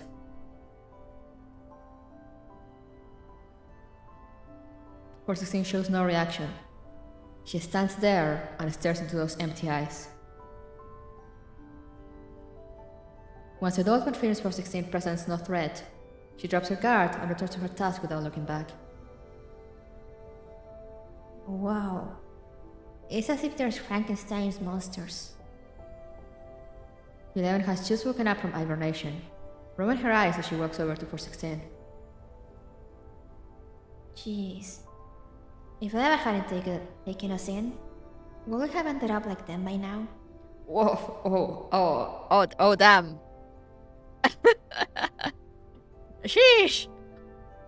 Harsh realization.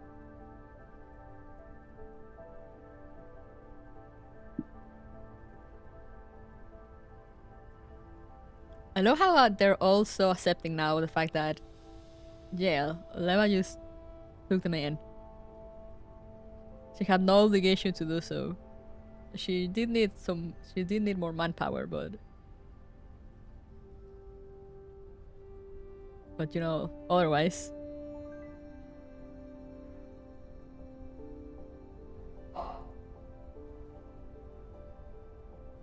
You're thinking too highly of yourself. I may end up like them, but only because I was built as a Tidal. You, on the other hand, at best a component they will bolt onto me, and most likely the most useless one. Sure.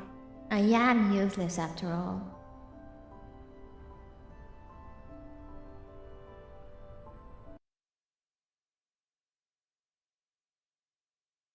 Leva was just an adopted mama who fights with her roommate.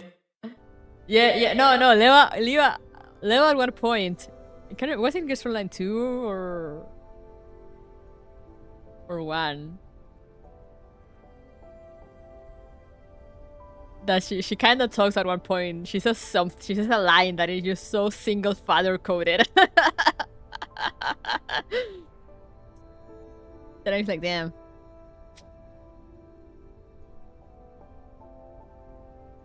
Thanks, I guess, Dad. And I always think of that. It's so funny. She's the dad that stepped up.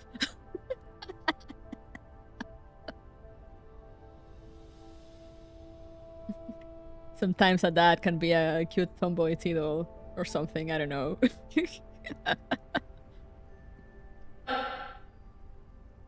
If that's what you think of me, why not hurry up and recruit some oil dolls so I can stay at the base and nap all day?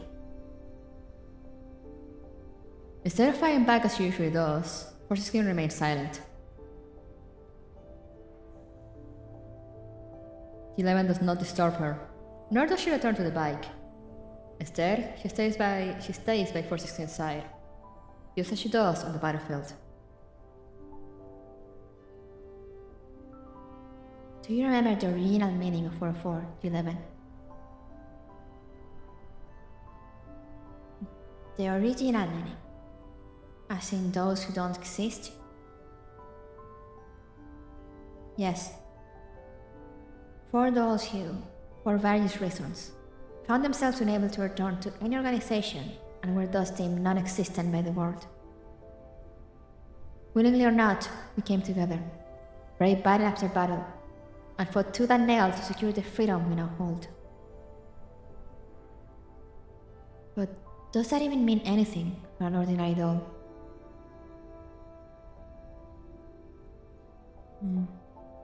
You're increasingly acting weird as of late, 416.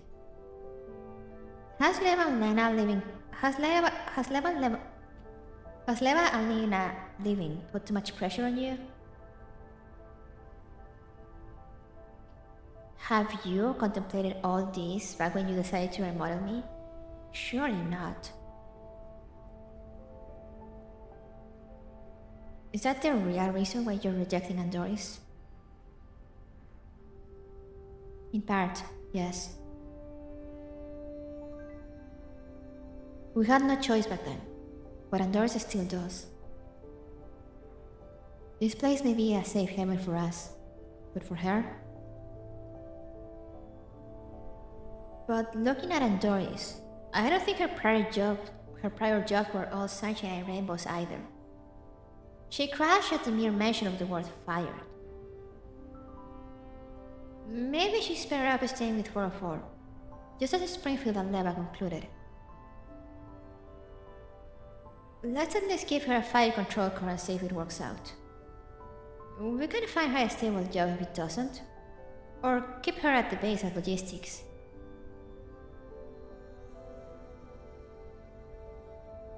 Four is not a shelter. Randomly recruiting or remodeling dolls is irresponsible to both sides. Jeez, as if 404 is some legitimate organization. You're being so textbook about it that it's starting to feel weird. 11 scratches her head dramatically. Besides, Leva handpicked her. We should buy her judgment, right? Her judgment. I bet she's in just for the. I bet she's just in for the price per doll value. But all of us that she chose back then are alive and well today. Can't hurt to try.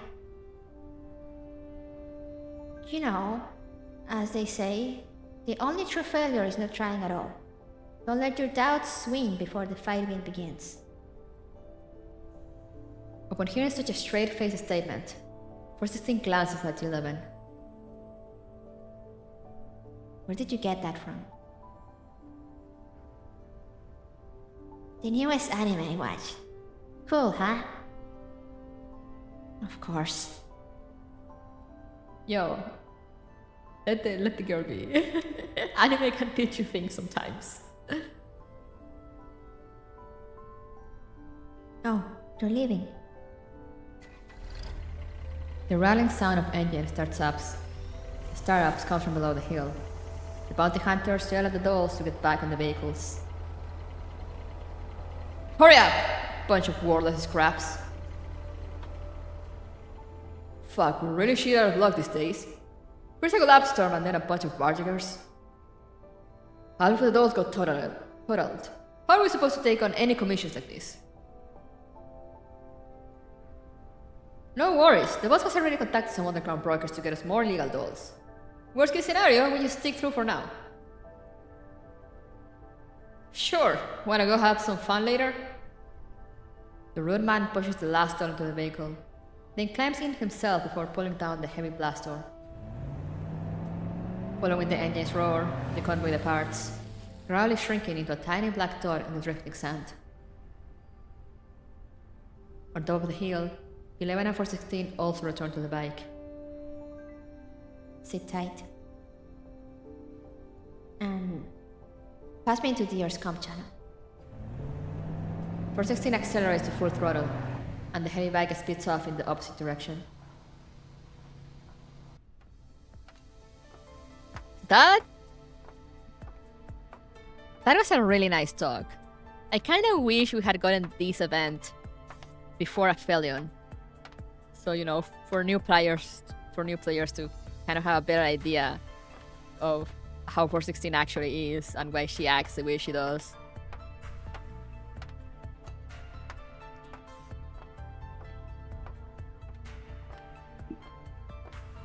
Also, I just love the fact that, you know, despite all their fighting, 416 seems to be so at ease around 11. You know, she usually opens up with her about her issues or her thoughts. Like the same happened in Gears 1 when she was wondering, you know, when she was thinking about how 45 was not really fit to be a leader because she got too emotional too easily.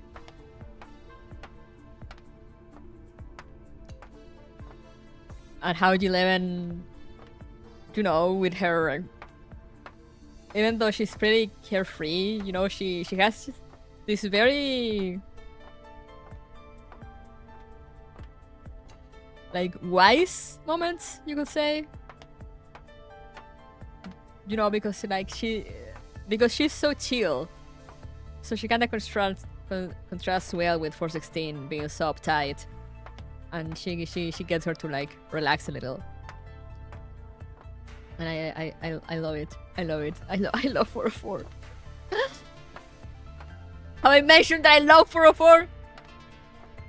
GIF of me removing my shirt and having a 404. I love 404 shirt underneath.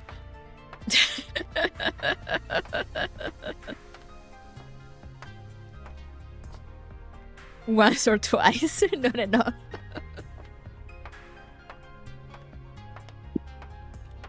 We love 404. I love found family.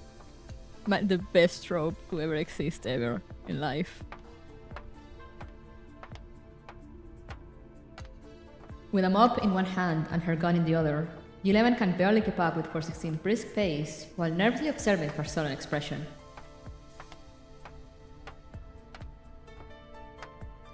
Did you change your mind about Andoris staying? Please say something, 416. I did not change my mind. But if that was all it took to scare the life out of her, then she'd be crying and begging to resign in 2 days tops. We'll be on a mission by then. And who's going to fill in for her? You? Ah. But I don't think that will be the case, though. Didn't you also say it's quite remarkable of her to have persevered all these days just for an opportunity? U11 scratches her head and looks back at the training ground. Andoris has yet to come out, nor has she made any sound. Even 3-year-olds can come up with the same tricks. What gives? I only said that because, well, she is indeed making progress, so I decided to give her a chance.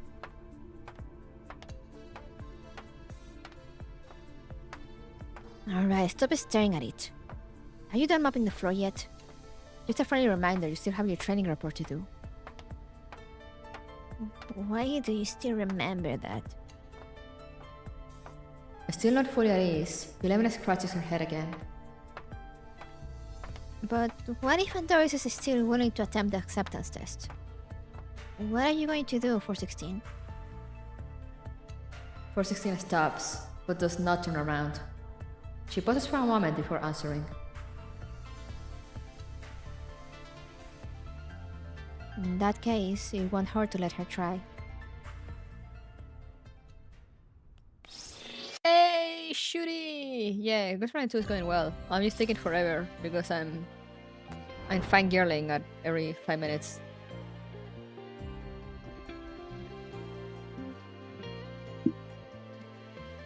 Let me go get more water. I already drank my glass of water. Water!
Sorry for the delay. Just I saw my cat sleeping on the sofa.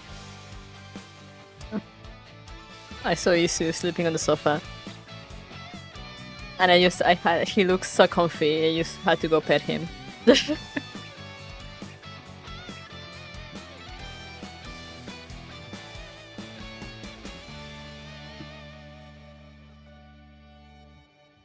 It's a must, yeah.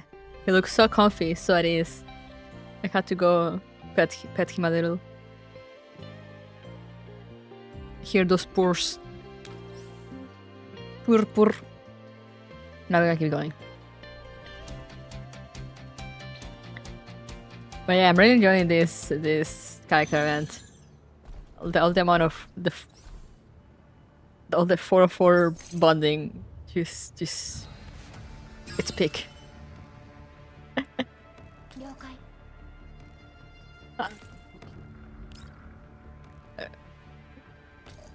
You know how to please me? Just put a bunch of 404 bonding in an event. It heals the soul, yeah.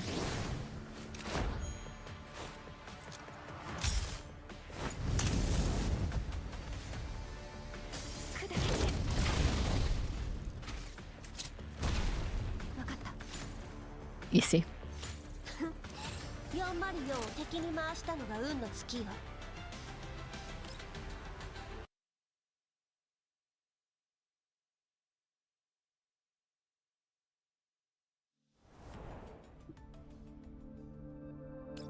Ahaha.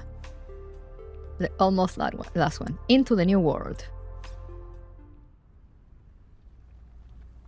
At this point, Vector is just pure disrespect. She was made like that, you know.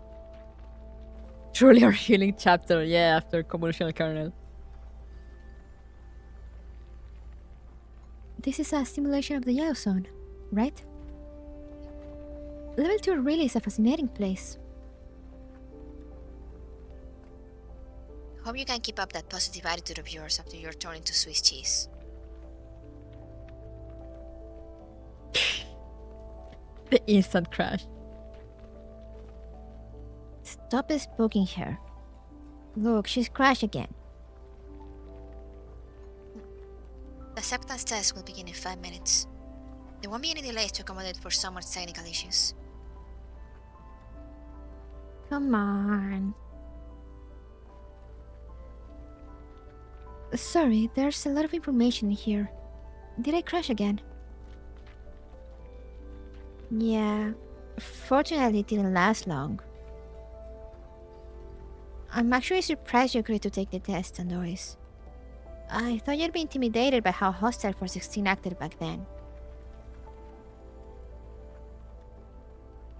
I mean, Miss 416 did not actually hurt me. And I still want to give it another try. Because someone said this is where I am needed. Do you want to carry on with that tea party there, or would you rather hear my briefing on the test? My apologies, Miss 416. Please go ahead. G11 will be your acting teammate for the duration of the test. The objective is to eliminate the flaying target in the canyon within the time limit. Operating procedure is for you two to figure out. I only care about the result. And you, Miss 416?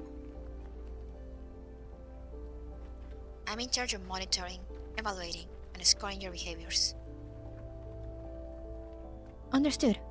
I'll do my best. Whatever floats your boat. I'll say again, I only care about the result. Having said that, 416 ends the transmission. With her rifle tightly clutched in hand, Andoris scans the surroundings.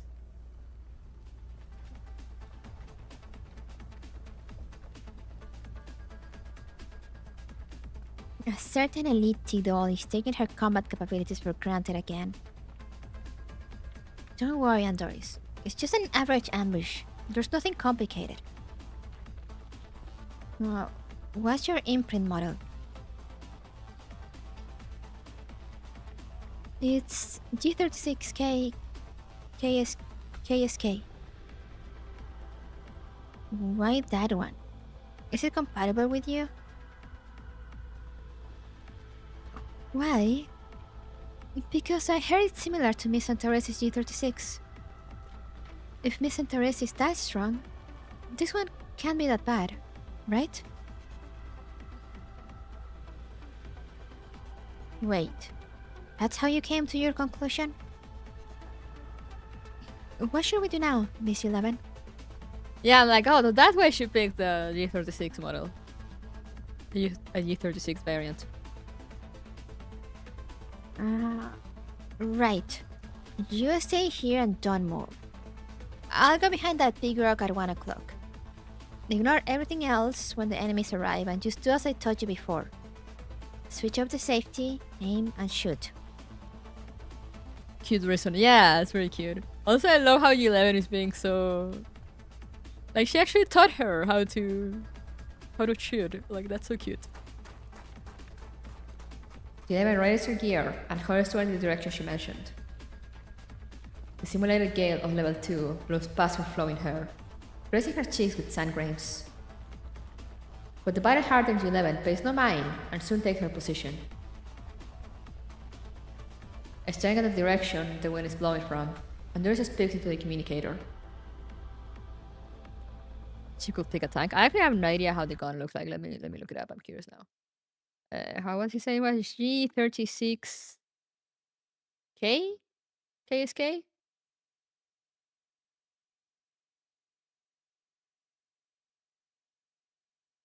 G36K KSK. Yeah. Show me the gun.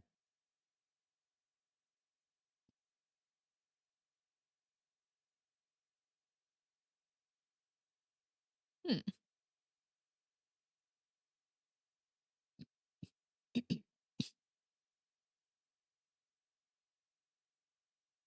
Interesting.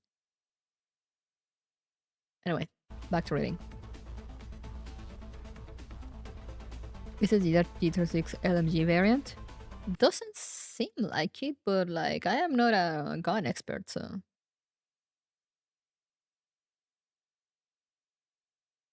And also I can't find any pictures of like someone actually holding it. It's a carbine.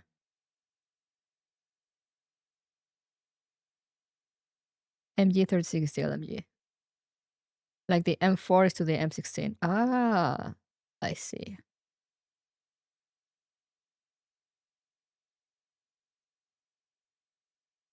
I forgot that it's also an HK, McLaren Koch.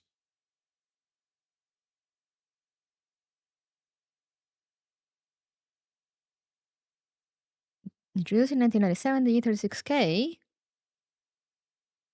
K for course, which means short, is a carbine variant with a shorter barrel, an open-type flash suppressor, a shorter forend, and a bottom rail.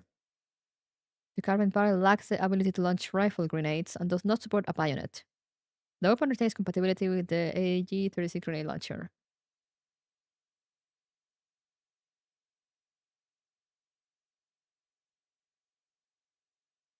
And what's the KSK for?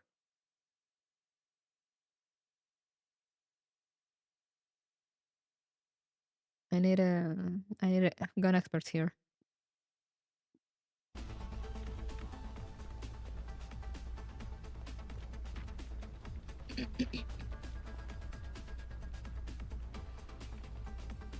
G36C is sent to sister, which is shorter than the K. Yeah, I remember G36C. G36 is like a baby G36, like MK18.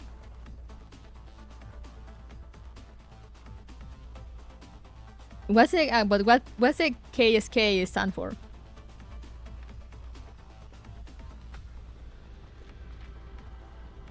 Does anyone know?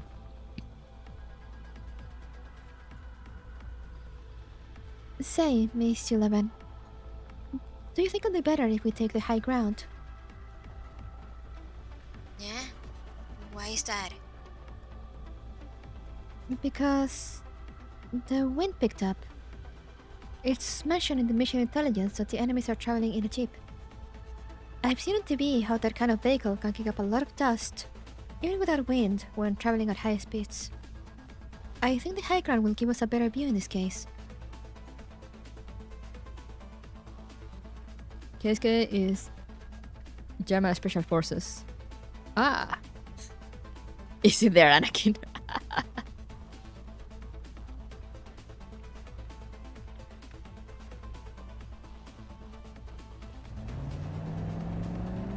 The roaring sound of an engine grows ever closer, quickly followed by a jeep, and a trail of dust behind it suddenly coming into view.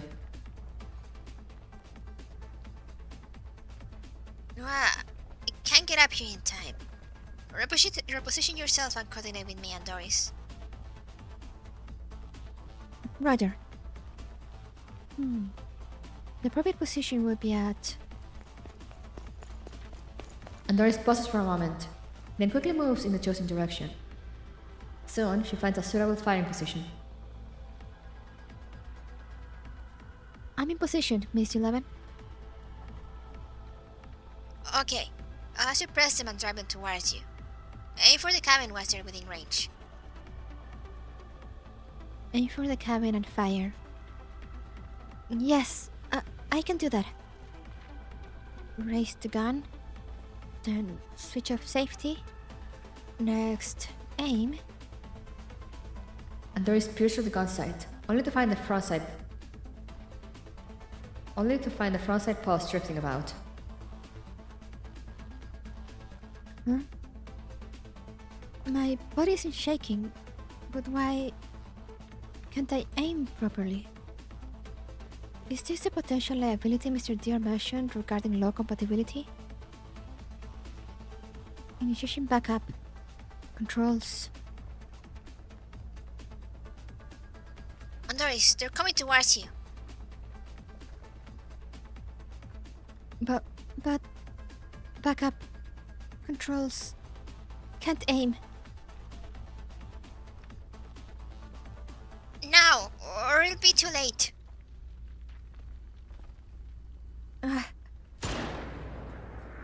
Andoris squeezes on the trigger.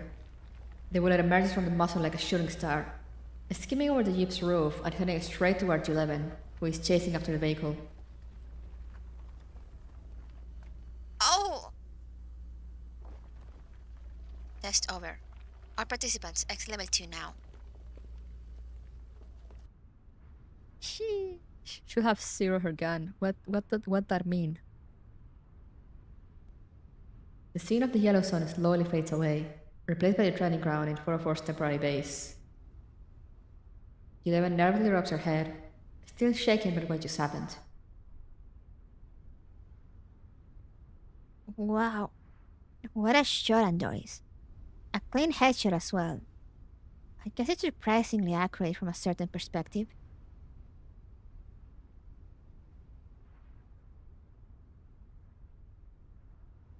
She just headshot 11. Set the sight properly, calibrate the sight for the gun. I had no idea that was a thing that you needed to do. Again? Can you process more than one thing at a time? This Andoris is still standing there like a piece of junk. Where's your manager? Give me your manager! Andoris' lips twitch briefly before pressing into a tight line. A guilt-ridden, heartbroken expression emerges on her face. Give her a break for 16. It's her first time handling a proper firefight. It's only natural for her to be overwhelmed. Look, she knows she made a mistake. Sorry,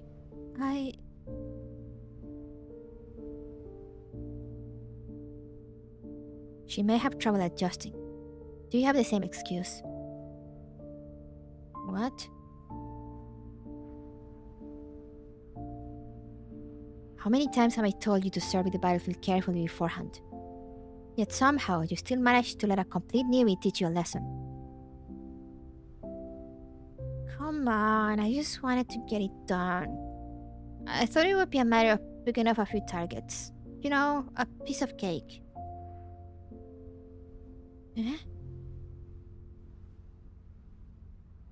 And you, starting out again, huh? You think causing a blue-on-blue accent is funny? I'm sorry, Miss 416. Huh. Neither of you is making this easy. Head to the meeting room and reflect on your actions, then come back later. Come back later? Andoris froze in perplexity.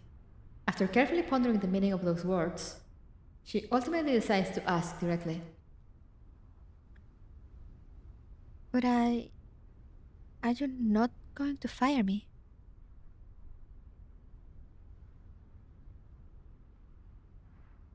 As Leva remarked, your in-field observation and intel gathering skills are indeed commendable. Being able to make that kind of judgment as a first-timer is not bad. But you did neglect the most pressing matter, your marksmanship. While completing the mission is important, success shouldn't come at the expense of your teammates, especially if it is pointless. That is the bottom line. Andoris remains silent, simply clutches her gun tightly in hand. Crash again. No, I didn't crash. I just did not expect Miss 416 to do this. Willingly slow down and wait for me to catch up. Wait for you? Don't get your hopes up. I'm just temporarily cutting you some slack since I'd be foolish to expect you to catch up immediately. Do not fire blindly before you learn to aim. Got that? Yes, Miss 416. Not Miss 416. Call me leader from now on. She accepted her! Yippee! I mean, it was 11, so it was funny. I mean, yeah. Saying this after reading her stories by the heart. Is my heart. Oh, I need to read all the story files. I haven't read that. I'm a fake fan. I haven't read absolutely everything.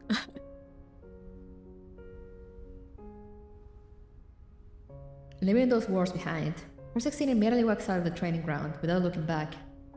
11 steps over and pats Andoris on the arm.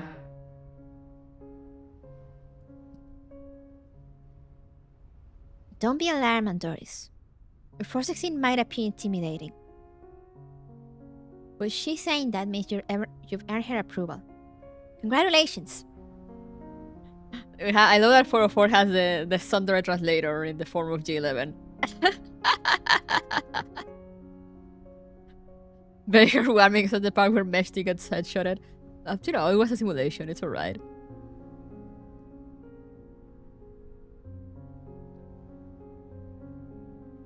No, I'm not nervous. Eh? I'm really happy. I think I'm starting to grasp what Miss Leva meant now, Miss 11. Leva? What did she say? She said, I'm trying to find a place where I'm truly needed. Not sure what that means either, but I'm super happy to have you join 404. We're teammates from now on. You two planning to stay here overnight or what? Go standing around and come. Let's chat about it later. We should really hurry over, otherwise we're toast if she gets angry. Yeah, okay. Andoris takes her first step forward stiffly, followed by another, and is then pulled along by G11, trotting toward 416 waiting by the meeting room. There are those willing to help her, and those willing to wait for her. So even if she starts a little slowly, it's okay. Oh, this is so sweet, what the fuck?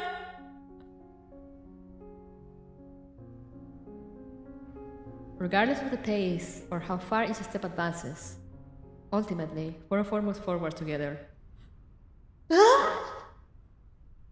Crying, shaking, throwing up, hitting me right in my 404 feels. I am so weak. This really was what my dog ordered, real.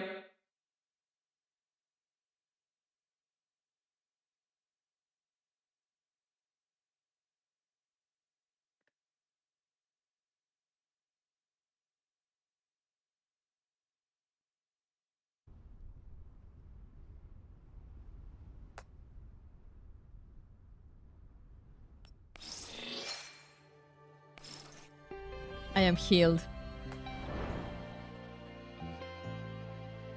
This truly is our healing chapter.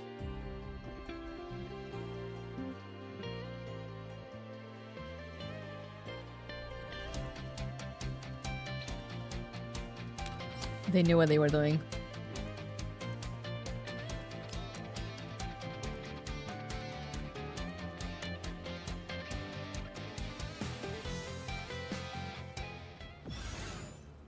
It's so warm, so fussy. It's far better than Belka's story. Yeah, Belka's story was kind of. 了解 It was just kind of. I have nothing more to say about it.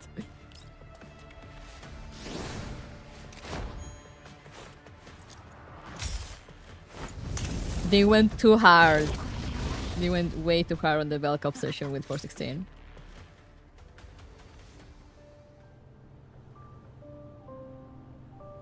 Well, that will be about it. Thanks for your help, Commander.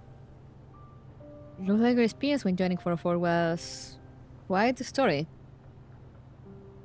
Yeah. You seem to have some concerns, Commander. It's okay. You can ask me directly. Some of these records are from your perspective, huh? I really can't hide anything from you, Commander. Andoris lifts up her hand and turns her strand of hair hanging down her face with it. Oh, you're right. I didn't really, you know, I'm so used to use Mika jumping around POVs that I just didn't connect the fact that we're supposedly going through her neural records. Why does she have memories of like Meshti and Kuke talking?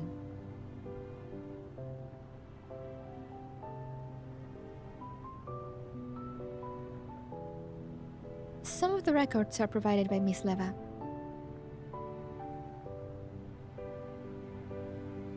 You little... Oh god, I love her.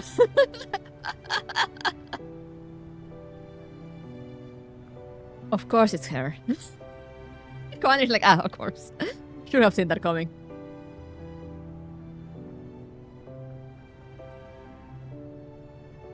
Even when she's assigned elsewhere, Leva is still Leva. Oh, looks like you know her very well, Commander. Indeed.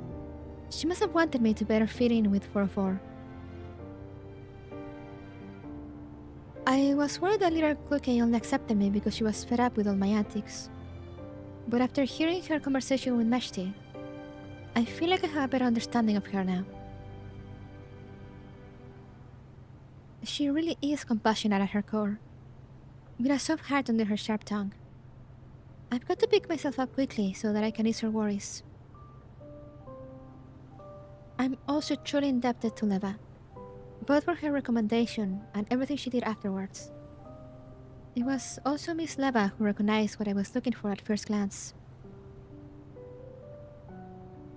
Leva be like, by the way, here's some neural records of Kluke being a massive tsundere.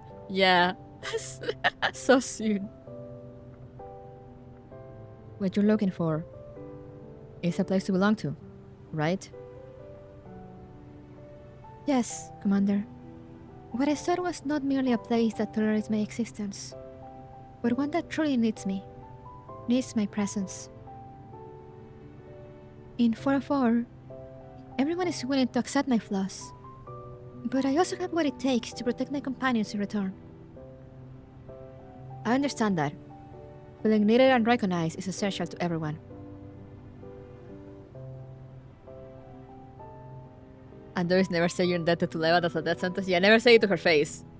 You know, you can feel it in your heart, but never say it to her.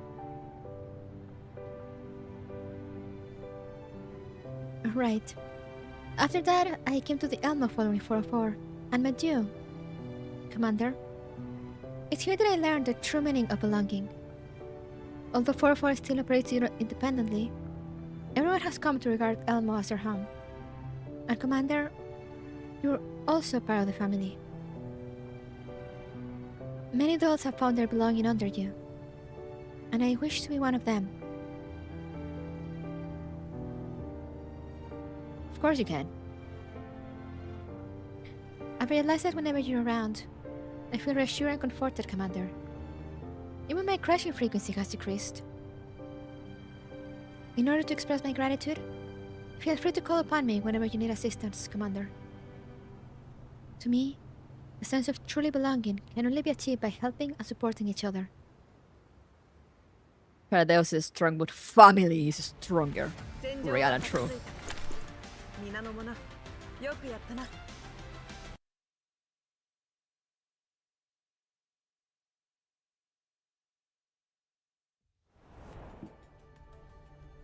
Also, yeah, I love that Leva immediately recognized that. Probably also from experience. A new place of belonging.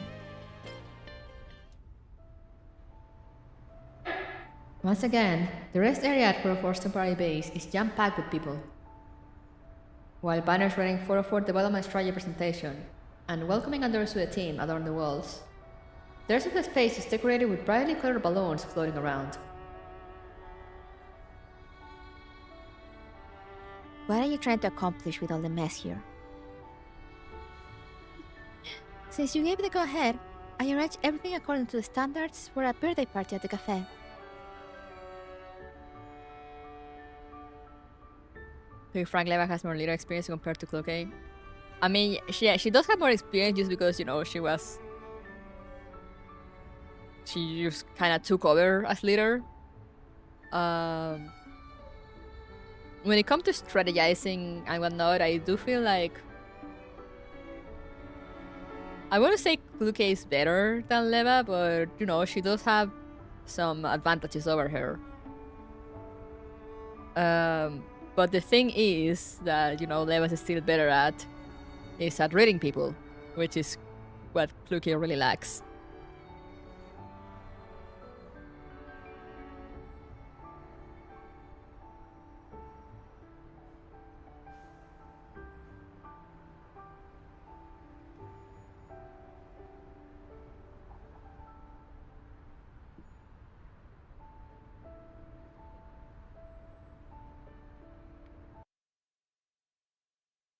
So you can see the tactical leader but cannot lead for shit outside of combat. Yeah, exactly. And you know, there's even on some records, you know, of how like when she takes over as leader, you know, they actually have like, you know, they like the jobs they take, you know, like everything's like more organized because Leva is kind of like all over the place. But you know, Leva is still the one that is better at dealing with people directly. And when Kluge has gotten better, you know, with the 4-4 experience, she has gotten a bit better at like,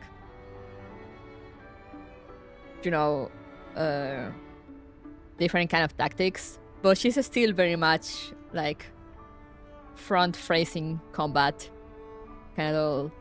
Well, Leva is more with the underhanded schemes, I guess you could say.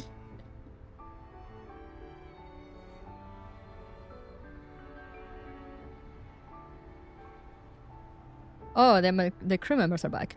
We're celebrating Miss Andoris joining the team after all. I'm insane that they actually have crew now. You know, they have a staff. Like, sheesh. Is your way of celebrating tying balloons to Leva's hair? We weren't able to find anything to tie the balloons down, and she never happened to be sleeping right there. You know, flawless logic. Come on, it's time for you to put on a smiley face. I think it's great that Miss Andoris passed the test and can stay in 404. I have 10 years assistance and 416 acceptance to thank for that. My acceptance is not going to last forever. Your intelligence gathering skills are useful, but you better work on your marksmanship as soon as possible. Prepare for the hellish training sessions that are waiting for you. No problem. Though I'm afraid we'll have to trouble the technicians with more adjustments and fine-tunings then. As it happens, I brought some food over. Please consider this my thank you in advance for everyone's future assistance. Oh, that's so kind of you, Miss Andoris. We'll go have a bite right now. You treat us to your delicious food, and we'll be at your beck and call from now on. That would be wonderful. After the maintenance crew has left, Andoris quietly nudges up the 416. Thank you for keeping me around. I'm turning a blind eye to this welcome party. If not for your leniency, I will be trying my luck with the bounty hunters now. After all, the service industry in the nearby cities has already blacklisted me. No need to thank me. You earned it yourself. In any case, I will cherish my place at 404, as well as this. Andoris raises the gun and caresses it lovingly. Put that thing down. You still need some time to master your fire control core. Additionally, never switch off your safety before entering combat, unless you want an accidental discharge to happen. Oh, I didn't notice that. Thank you for pointing it out.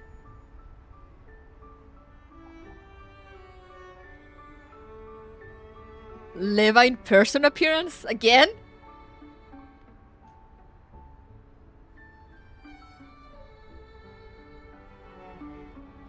God, I saw the Amazon boxes in the background. They always make me laugh.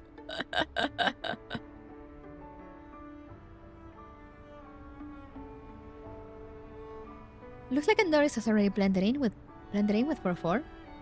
It seems I was overthinking things. We are truly blessed on this day. Oh, and Lena too! The gang's back together! Thank you, Mika.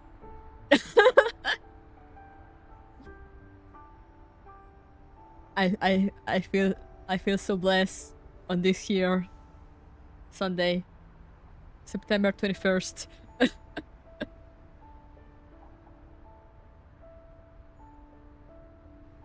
It's big.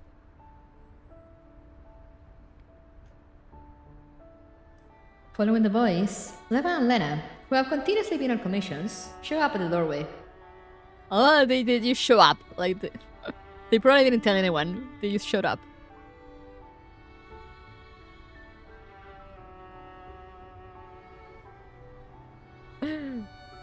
Wow, a U36K KSK imprint. That's pretty good. 416 really went all out for you. She picked it herself. What are you guys even doing here? Has Noma finally realized you're a waste of space? Oh my, don't put it like that. How can we possibly be absent to the welcome party of a new 404 member? Though we're split up more often than not these days, Lem and I will always be part of the team. Upon hearing Lena's words, 416 gaze softens slightly. She cares about them so much. Noticing this, Leva smiles mysteriously. Of course, of fucking course, you're gonna come in and ruin it. I love you.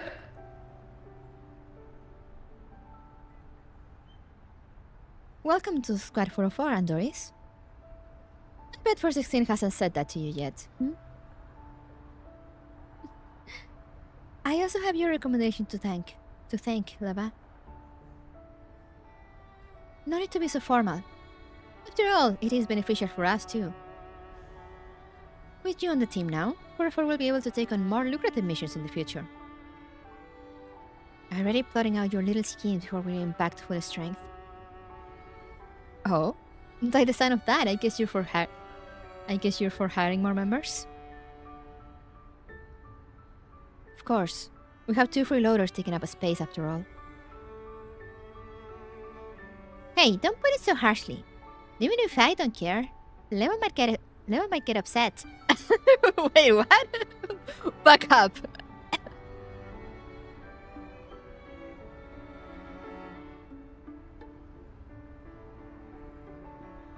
Leva getting upset, I wanna see that.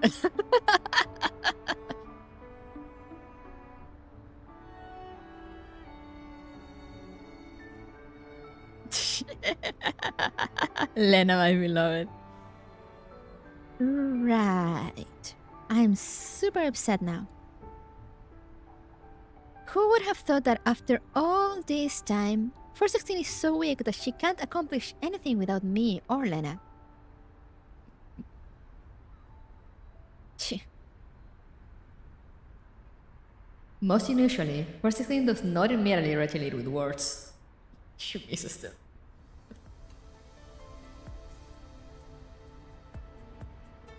Leva, Lena, listen carefully to what I'm about to say.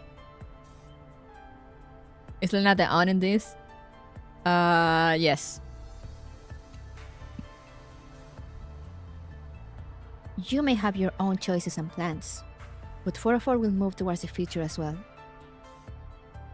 Andoris' arrival is but the beginning. 404 will grow stronger than ever before. 404 will grow stronger than ever before. All under my leadership. Looks like 416 has already taken it upon herself to become the leader without me saying a thing. You like 10 years ago.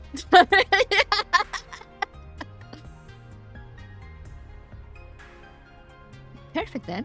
That says me a bunch of words. What do you mean? I mean what I said. Seeing 416's alerted expression, Lena quickly chimes in.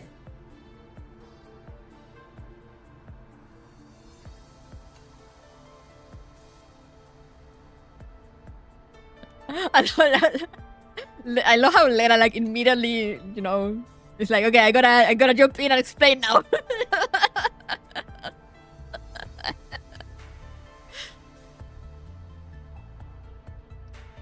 About not being able to participate in 404's routine commissions, Levan and I have always felt very guilty.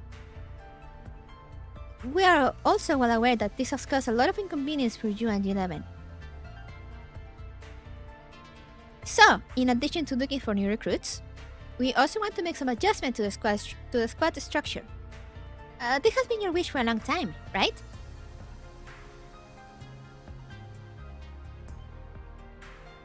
I feel like you've been waiting to push the thankless role of the leader onto me for a while now. No, we're not pushing it onto you. We're asking you to take over as the leader of Squad 404. The future of Squad 404 needs you, 416. I mean that sincerely. Thank you, Lena. 416 does not answer directly. Rather looks at Leva standing on the side. Paid with her interrogative gaze, Leva simply nods. They're communicating without words, guys. They can't do this to me. I'm dying. Sorry, I'm normal again. As Lena said, the Squad 404 is counting on you from now on, 416. Of course, we will also do what's in our power to support the work here. We're not completely leaving you to your own devices. And another thing. Leva deliberately pauses for a second. What are you gonna say? What are you about to say? Gone.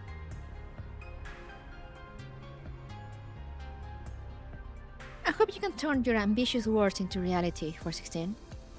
Keep 404 moving forward and become a force no one dares to challenge. We can safeguard 404 together, right?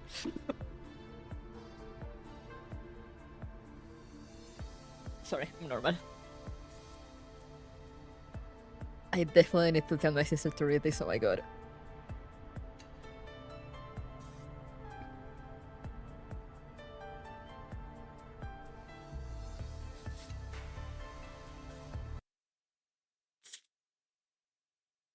Screaming, shaking.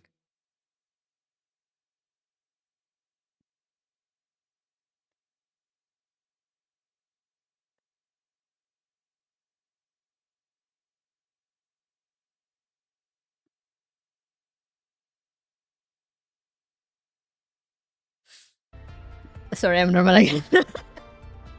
I don't know for how long. Sorry guys, I try not to let this side of me show up on the stream too much, but it's stronger than me right now. No one can refute the roommate allegations!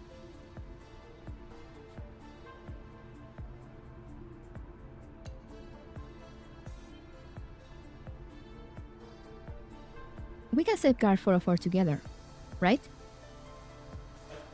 Leva sets aside her usual slyness, letting her sincerity read 416 clearly and unmistakable. Oh, and she's being sincere? Holy fuck. I'm dead. Mika just killed me. Mika just shot me through the heart multiple times.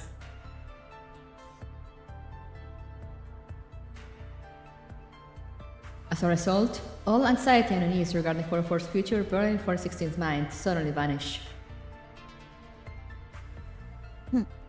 Unlike a certain irresponsible former leader, I never make empty promises. Even with you sitting around doing nothing, 404 will not collapse. What are you guys babbling about? Ignore them, 11. They're flirting again. I'm dead, thank you forever. Woken up by the commotion, Guilherme walks over while yawning. Yeah. Lev and Len are here. What's with all the balloons tied to your hair, Lemon? It looks so weird. Huh? After pulling on and failing to untie the balloons, Guilherme gives up. All the while, Andoris patiently helps her untangle the mess. It's official now. 416 is the leader of Squad 404. And more dolls will be joining us in the future. Does that mean Lev and Lena will be leaving? Oh, I love that she asks about him immediately. My family, my team, my team. No way! We won't leave even if you want to kick us out. 404 will always be our home. Yeah. But wait. With 416 as the leader now, wouldn't my life be even more difficult than before? You'll be glad you finally have the opportunity to crawl toward the goal of becoming an elite doll now. Guilherme grimaces with an expression of unbearable anguish. Oh no, she's meeting with 11 again. Speaking of, with a new beginning, perhaps you two should take this opportunity to consider new codenames. Look, both Leva and I got new ones. Even Andoris kept her old name as her codename. So complicated. Having to think of a name and all that. Can't I just use whatever that comes up? I'll give you a new codename later. As for me, I've already got one. What is it? Hurry up and tell us. I love how they changed the name also in the textbooks at the same time. Okay. K-L-U-K-A-I. Does it mean anything in particular? Having been watching from the sidelines the whole time, Leva narrows her eyes and ponders for a moment before breaking into a smile.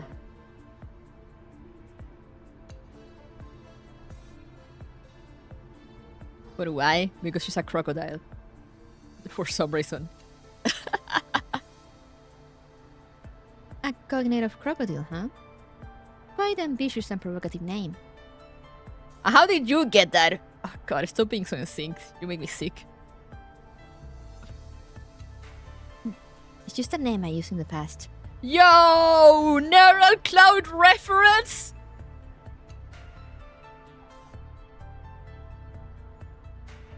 Nevertheless, the crocodile's sharp teeth will tear the lion's throat wide open one day.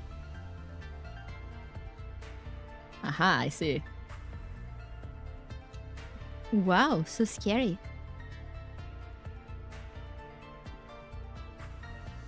Wait, actually, isn't her code? Doesn't her code name mean lion?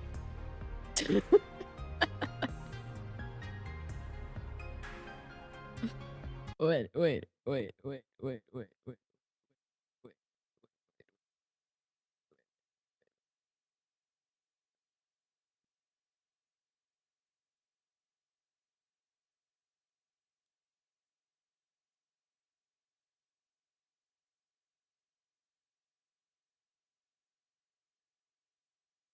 I saw something about it at one point.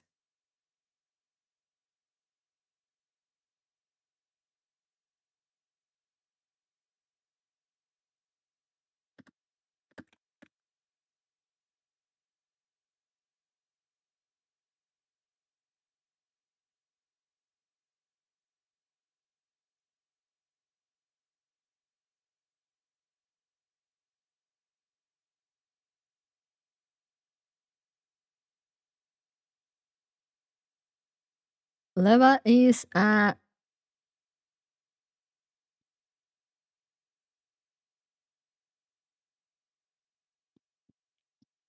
name Leva has multiple origins across different cultures. Primarily, it derives from the Slavic languages where it carries the meaning of lioness, symbolizing strength and nobility.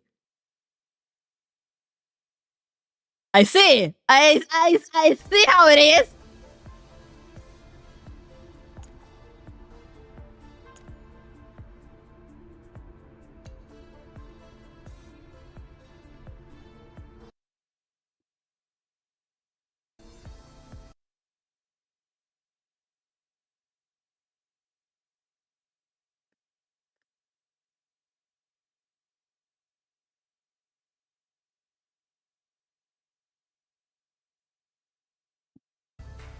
They can't just keep feeding me like this, and I will go insane.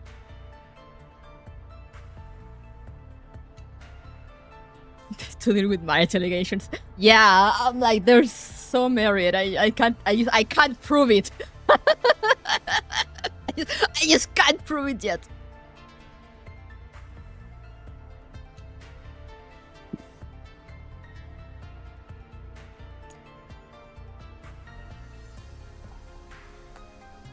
Wow, so scary. Well, crocodiles rule the water. Don't tell me you don't know their ability to fight is handicapped on land, okay? Not when I drag your pretentious ass into the water with me. God, these two. They make me ill. Oh, you can certainly give that a try. Guys, stop this!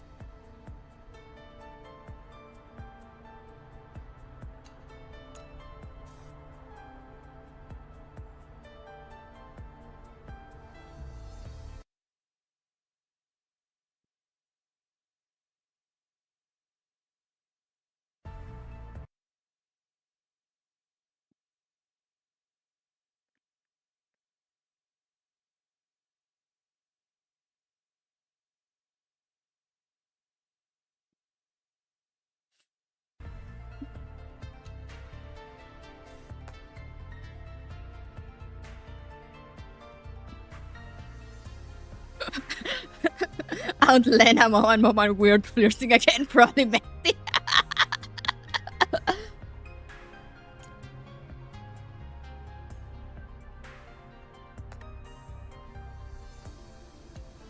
A war without gunfire breaks out as Quibi and Leva engage in a heated exchange. Heated, haha. Here we go again. My. Everyone seems to get along. You're really quick to adapt, Andoris. Well, this is 404 after all. Our eternal home and family. In the march of time, Squad 404 takes another step forward, one that uniquely belongs to them.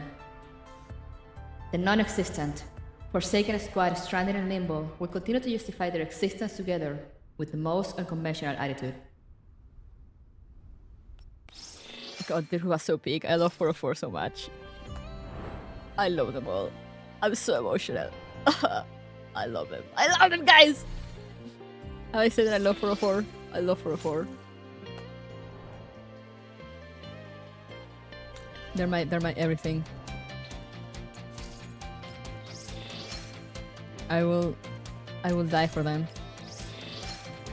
I will kill for them. Oh, I didn't see this one.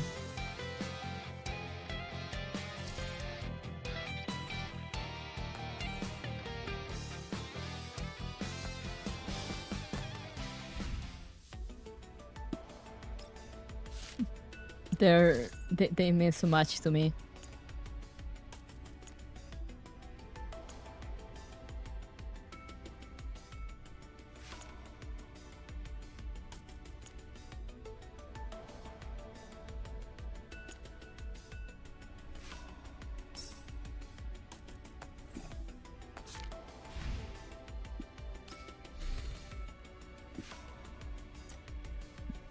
Guys, I love them.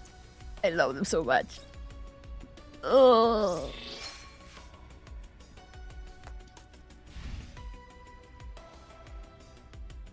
Leva Kluke is pretty big. Oh yeah! I'm glad more people are starting to see the vision.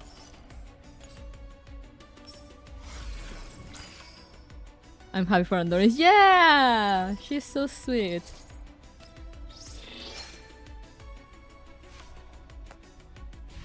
She's so sweet.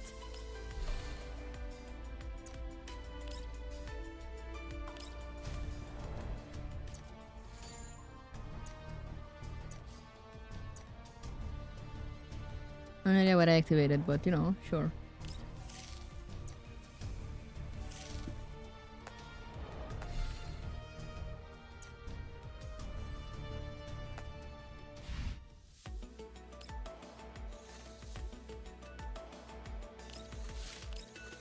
Have I gotten anything here? No. Damn it. I need to farm. But yeah, that was so sweet! Oh yeah, there's this thing too.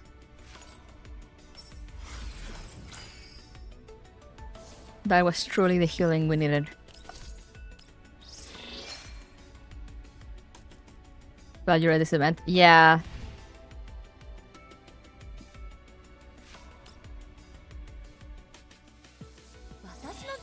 I am so happy. I am so happy. I am so happy for so many reasons.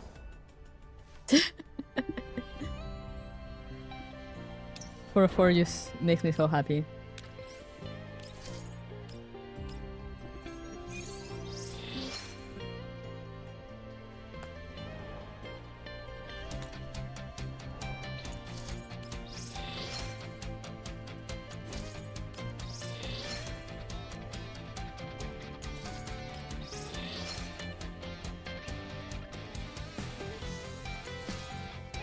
And gifts, because why not?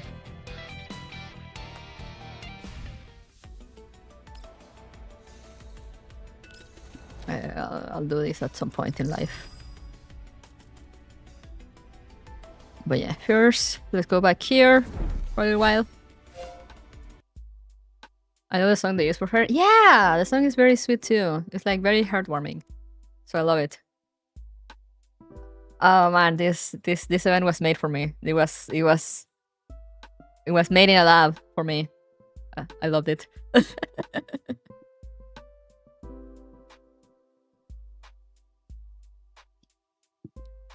Toxic gear intensifies. I wouldn't call it toxic per se, but like, you know, they surely have a weird thing going on. Not the healthiest either. It's not the most normal. Not the most normal relationship they have there going on.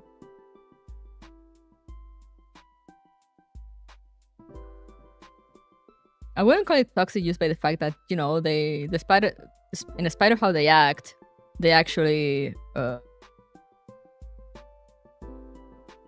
understand and trust each other on like a deeper level.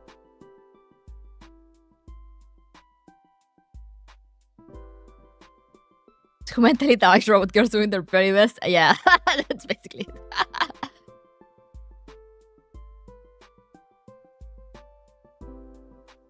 They're just both, they're kind of sundares. They're just different kinds.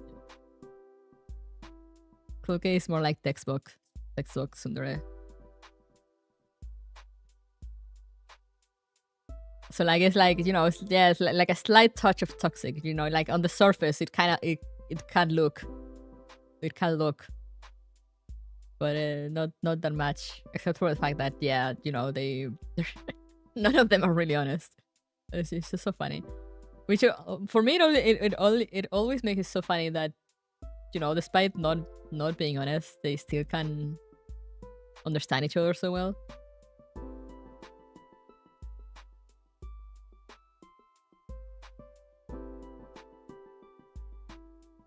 And how Meshti also understands Cloquet so well by this point. I still remember when they genuinely hated each other guts. We've come so far.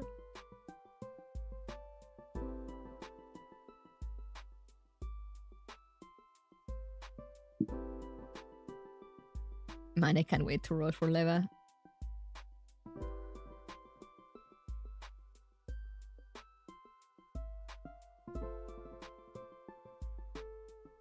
Somehow baby kept going.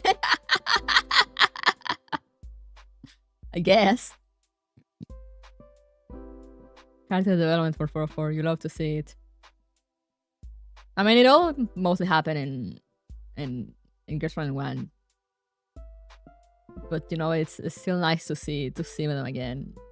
Let's see how, you know, I love them so much. Like, I always like 404 just, you know, because they were like the funny team at the start, you know, because they didn't really get along.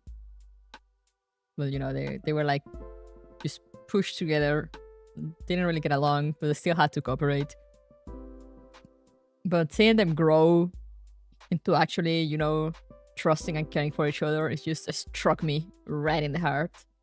And I was like, oh, my found family trope. I love it.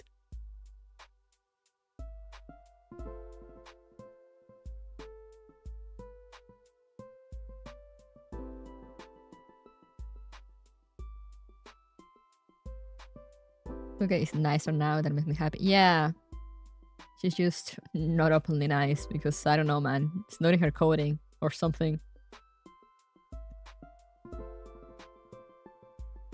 Especially compared to AR Team. Yeah, AR Team has this thing of like, you know, I like them too, but... you know, they were pretty much made for each other in the sense that they were created to be a team. And we got some flashbacks of them, like, you know, they had like some issues with them for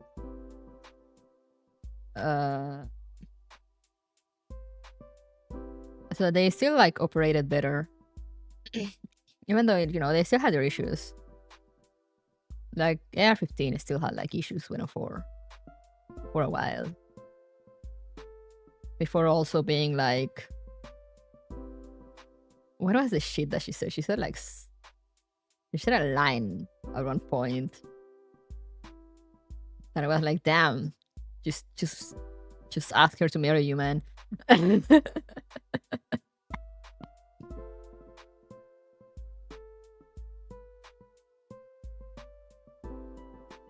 Oh, the fact that she was just willing to blow up along with M4 just because M4 was done of it all. And I'm like, damn girl, okay. You do you, I guess.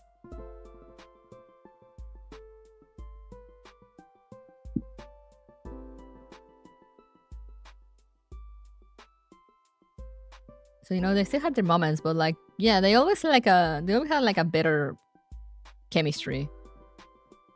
In the fact that, you know, even though they had their issues, they still kind of cooperated better, kind of got along better. And you know, they still care about each other. Like they still pretty obviously care about each other since the beginning. But 404 was not like that.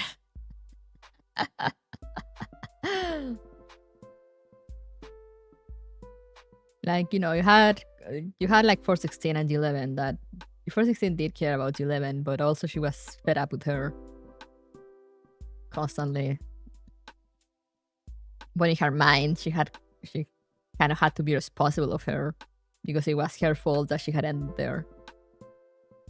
Even if it was for survival, you know, she had ended in 404 under 45, which 416 was convinced that 45 didn't give a fuck about them and will sell them off at the first chance.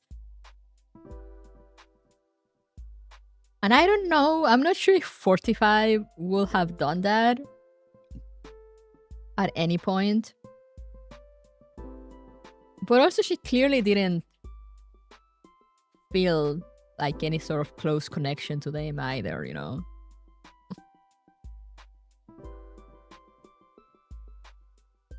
Like 45 was never as cold as 416 thought she was. But still, you know, I don't know if she was so focused on her own goal that I'm not sure how much she actually cared about the others until later on. It's just that later on, she actually starts admitting it to herself. That like, oh, I actually care about this bunch of randoms that I put together. Oh no. Oh no, feelings.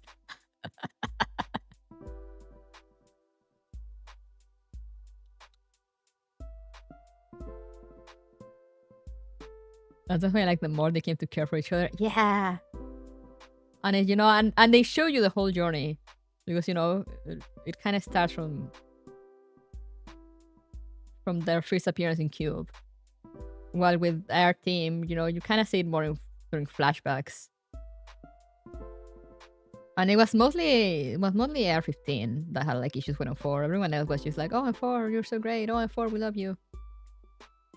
Oh, M4, you can do this.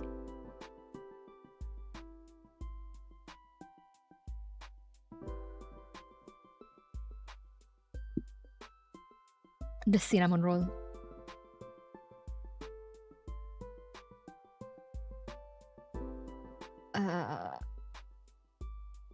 But yeah, thank you for the few of you that also share the vision. the 45 for 16 vision. I've been here for years.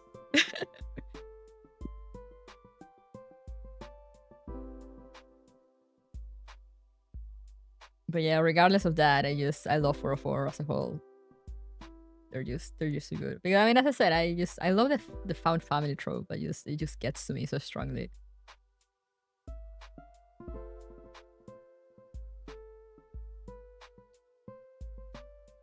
Like, oh, people that are so close, even though they're not like related. I see it now. My eyes are open. Hell yeah. Hell yeah. If I can get one more, I got, you know, I've been getting one more person to see the vision. I'm just like, hell yeah, I feel accomplished in life.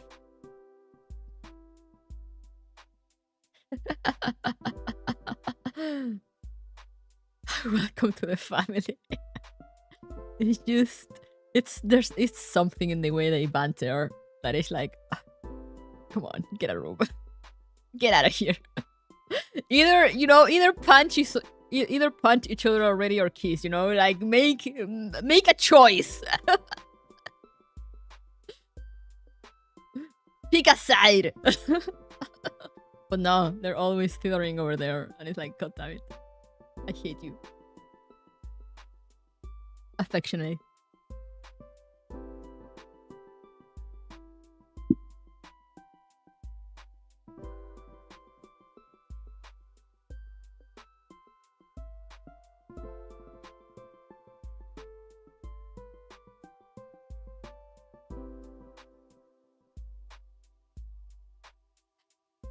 Sorry, I feel so content after that event. I'm just like, ah. I stares into space. Ah. I love them. I love 404. I love this event. Thank you, Mika, for getting me this event. After all the suffering. At this point, I'm willing to think they will do it at the same time. I mean, they could certainly find a way to make it happen. They're resourceful like that. Oh my god, now I know I gotta get my sister to read this event so she can find girl with me.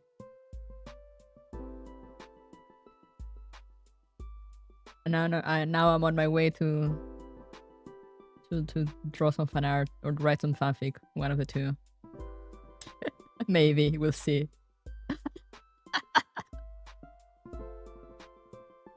After CK, I'm happy now. I'm going to rewatch Healing Chapter. Yeah! Healing Chapter was so cute. But yeah, we got Young Youth event coming out next week, right? So I might leave that for Sunday as well. And maybe do some reverse collabs on Saturday. I'll think about it. I have not farmed in reverse collabs. And so I gotta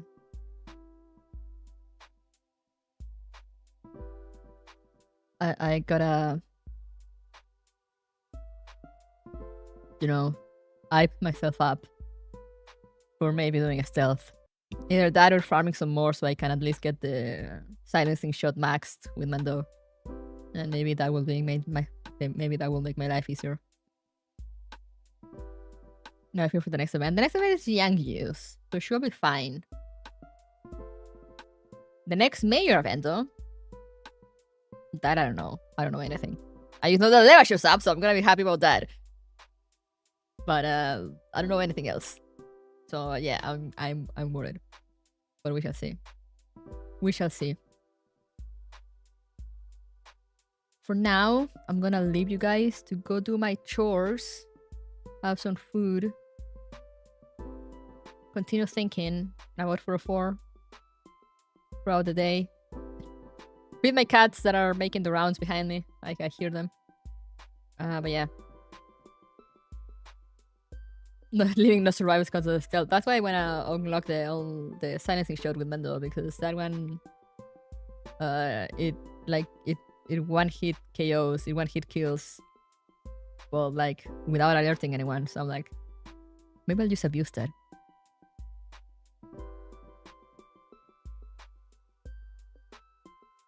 Because I am not leveling up any fast. Because the farming map only gives like 3700 experience, which is not enough to level up fast. And the map that gives more is a stealth map, so I'm not gonna be farming that. But yeah, so next week, well, we'll be doing reverse 1999 during the week, and then on the weekend, I don't know. I'll think about it. I mean, there's the Young Youth event, but then I don't know. Maybe reverse collapse, maybe something else. We'll see. We'll see.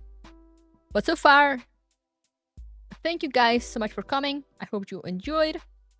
Remember to stay safe, stay hydrated, take care of yourselves, and I'll see you guys next time.